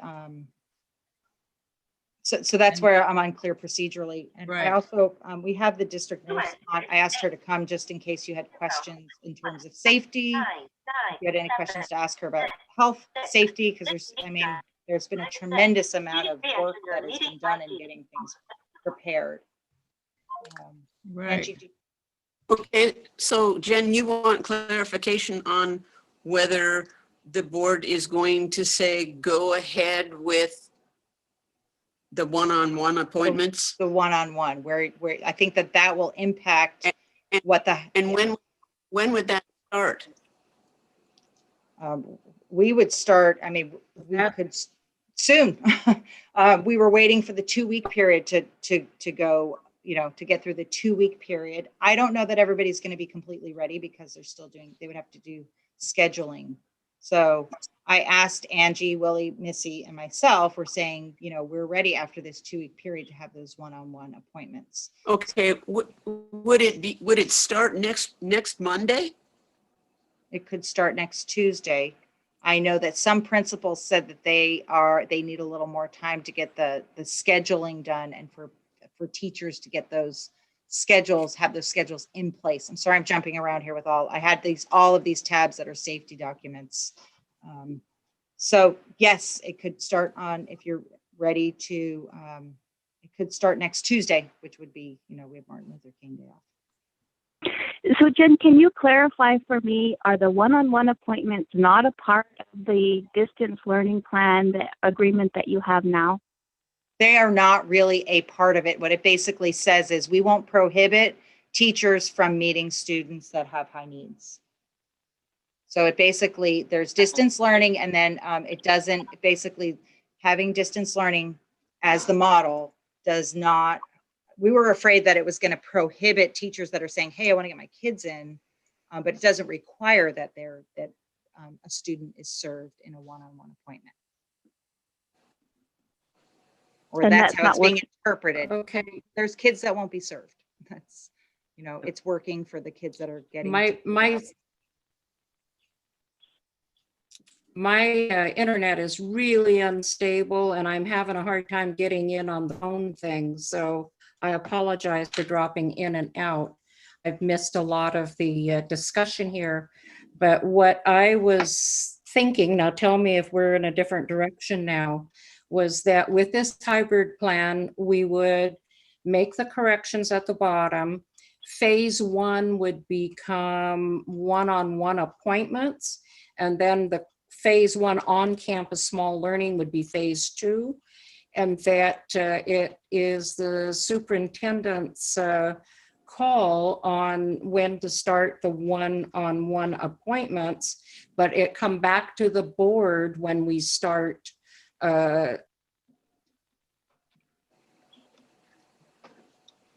when we move into, so I'm going to capture what Laura Lee said, but I'm going to, I'm sorry, I'm back. And you're back. Yes. Is this what you're proposing? That's what I thought we were doing when I got bumped off, and I've missed a lot of that. This discussion. Is what Carrie, this was what Carrie's proposal was. What is Carrie's proposal? Just what I said? What? Yes, what I'm typing. Yes. That phase 1 is one-on-one. Phase 2 is learning pods. Phase 3 is the cohort. Now this, once we get into phase 3, that is really ramped up. That requires a bus schedule. That requires.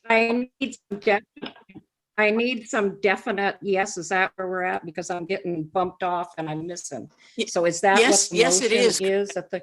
It is correct. Yes. Yes, it is. That's what you're saying. That's what we're saying. I don't know if that's what I want to see. Because I know students rob that. So, to clarify where we are at with the motion, I have adopt the hybrid learning plan with amendments to the phase numbering. And in phase 3, include 4th through 8th at TVES and 9th through 12 at HVHS. Am I to add, the board will approve the timing of movement into each phase? Am I adding that to the motion? Yes. Okay. Phase 2 on. Phase 1 is my. Yes, we understand that, Laura Lee.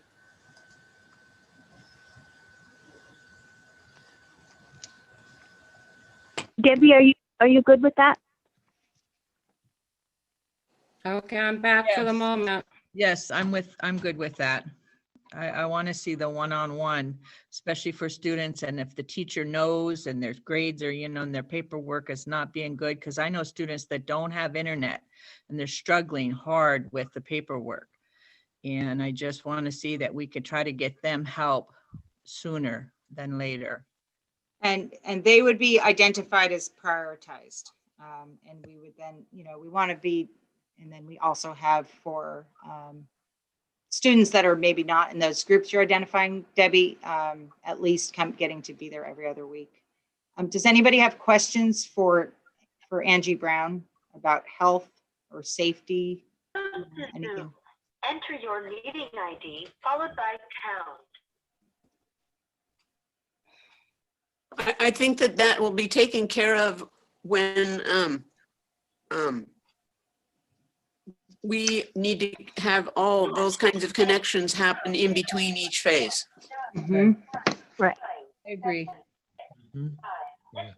There are requirements that, their health and safety team has these checklists and has a number of documents that are, well, you can see I have them all open at the bottom of my screen, the checklist for the walkthroughs, which the appointments. So there's a number of mechanisms to make sure that each phase is, that we're ready for the next phase. So there's the school site plans.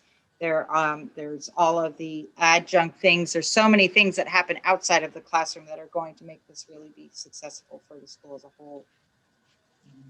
I didn't hear anybody that has a question for you, Angie, but thanks for being on.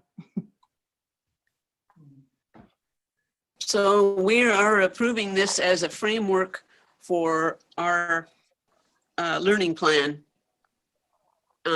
So are we ready to vote? Okay. Is Laura Lee there? Trish, could you call?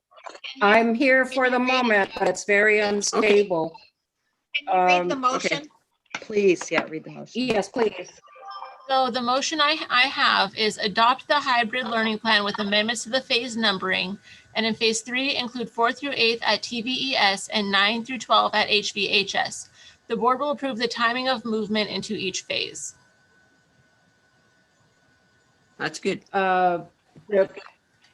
But what about phase 1, the one-on-one? That is, we're giving the superintendent the call to start the one-on-one like on Tuesday? Yes, I think so. Right? It needs to Maybe be in that the needs to motion. be added. Is Okay, the I would like to one-on-one- add that to them. The phase one, superintendent okay, has permission. Did we make the one-on-one student appointments a separate phase 1 and then renumber the rest of these phases to 2, Yes. 3, and 4? Yes. Yeah. Yes, that's what it looks like. That looks good. So So you're going to pull out that bullet. Yeah. So when will phase 1 begin? wait, Next but week. Laura Lee- yes, I mean, or Okay. when, we may say we're not, there may be reasons when why we would slow that down. Phase one, leave to the superintendent. So this is administration. And phase 1 now consists of that single bullet, one-on-one student appointments may continue with teacher discretion. Yeah. No, here, are you looking at my No. screen? Am my screen still being shared? This is the Yes, it is. updated. It is. There's a couple of changes that would happen. Trish, also the addition of the K-8 for Trinity Valley, and 9th and 10th, that would be in phase 4 if we renumber these. Or 3, I thought it was. I didn't even Yeah, see but if we're bumping it back. So Okay, so in the motion, I have added phase 1 is at the discretion of the superintendent. One And on that's, one. and that's with her working with her safety staff, correct? Numbers, right. Right. Looking at what the numbers are.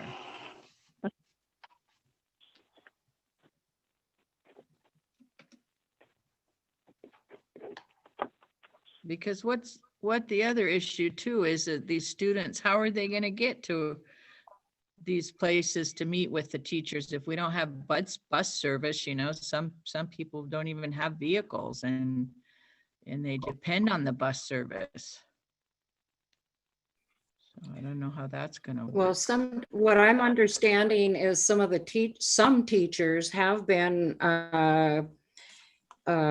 contacting the families, and I'm not sure how they're getting there, but though a lot of them seem to be getting there that really need it. Is that what our outreach or anybody is doing for these one-on-one appointments? there has been some individual scheduling of student transportation. We're just not at this point going to run a bus schedule.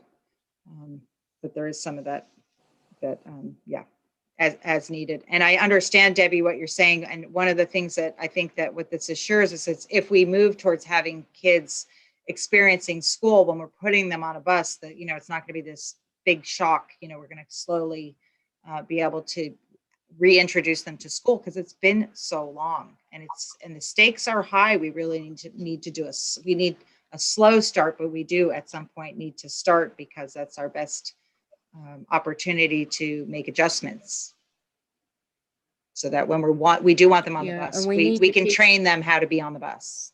The other good thing is we have these tier 1 site teams, and we just made the decision that they really do need to be focusing on behaviors of kids when they're coming back. It really needs to be developing their health and safety, you know, behaviors that they want kids to follow. So I'll share all these supplemental documents with you all. I can share any of them with you now if you ask to look at them. But okay, this is what I heard. Anywhere close to? Are we anywhere close to voting? I'm ready. I'm ready.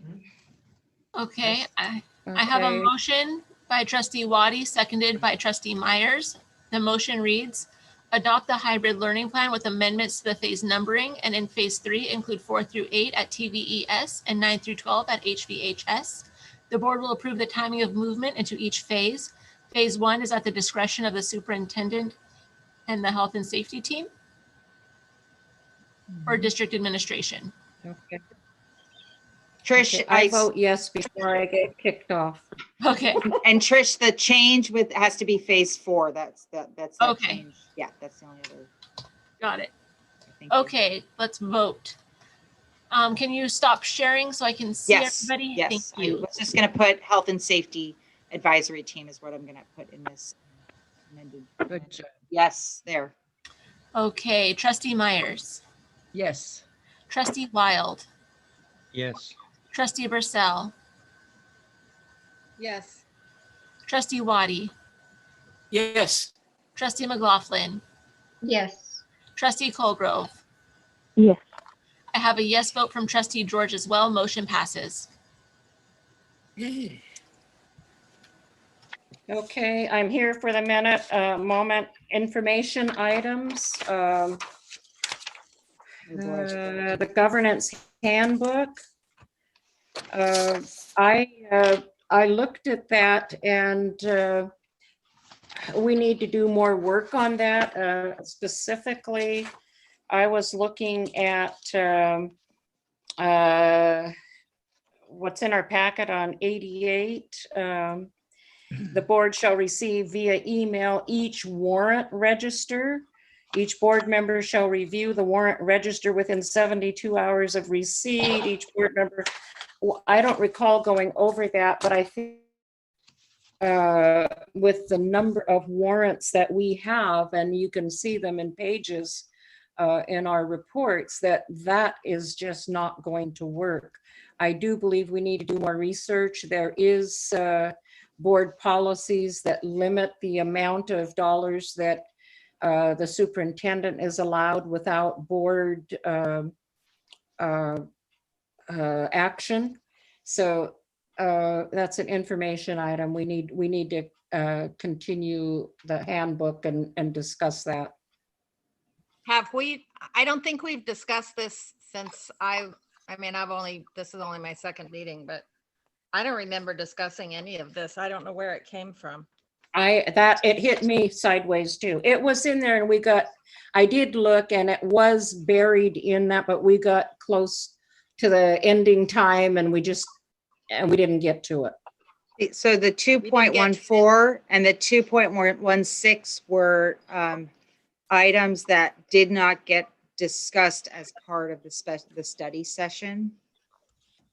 So The it wouldn't. training, you mean? Yes, yeah, Yeah. where all of those.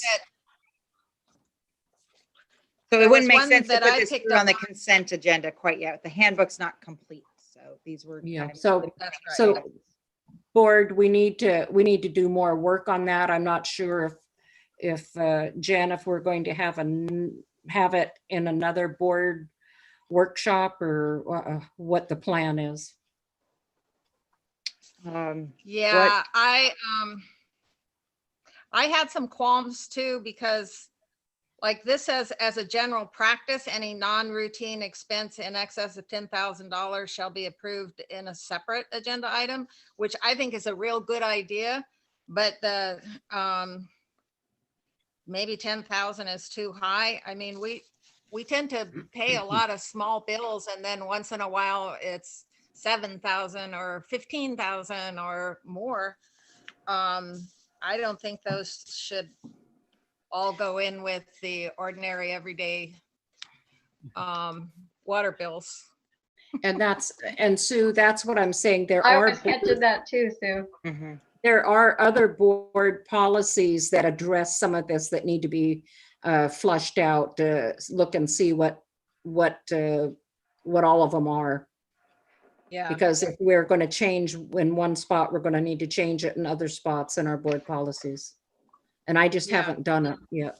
So Laura Lee, do you want, I know there's the other, the chart of policy revisions process, but do you want to open this up for discussion now, or do you want me to look into scheduling a study session for connecting any revisions to the procedures and making sure that they're connected to board policy?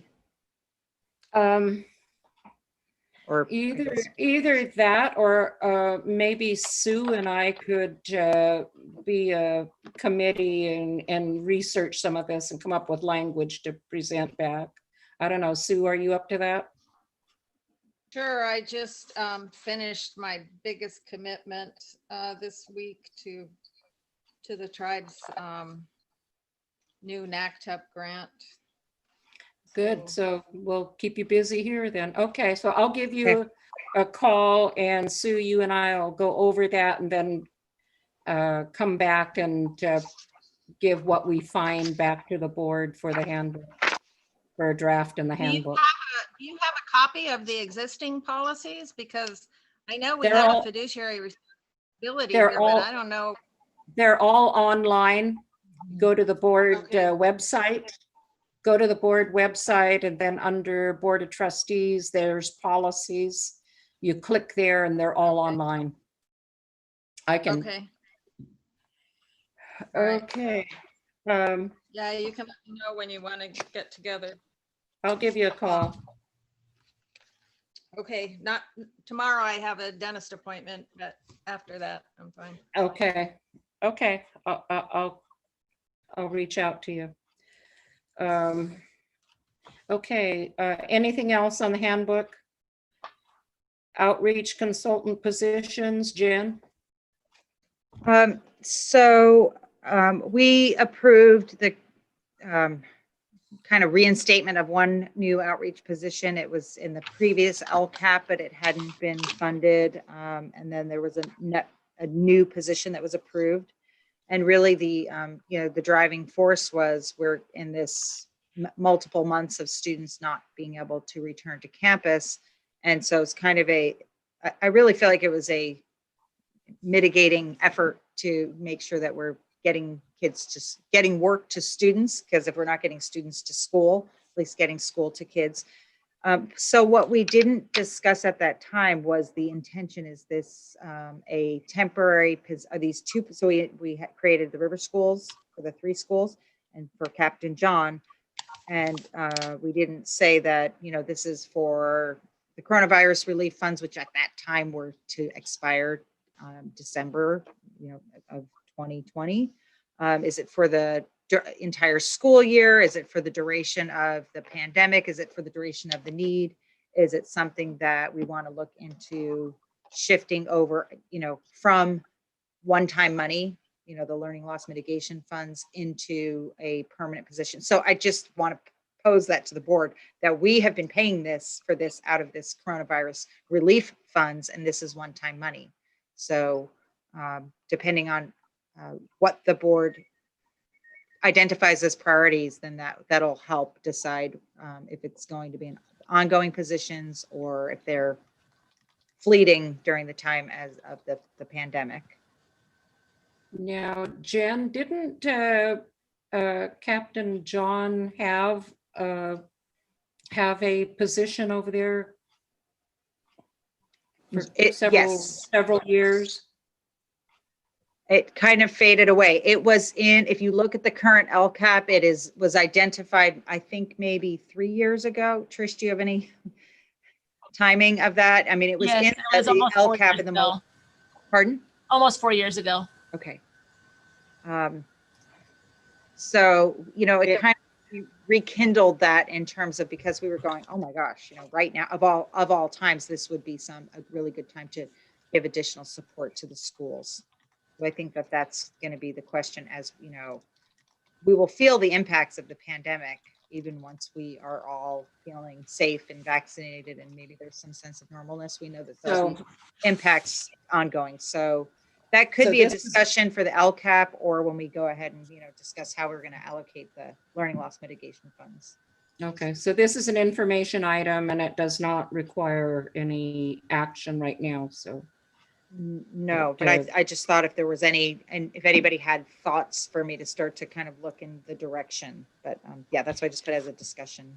Well, one of the things that I have observed and what I've been told is that these outreach consultant positions are very, very important, and that so when we look at the LCAP development, we should make sure that their positions are in there. So that we can make sure they're ongoing after the COVID funding is gone.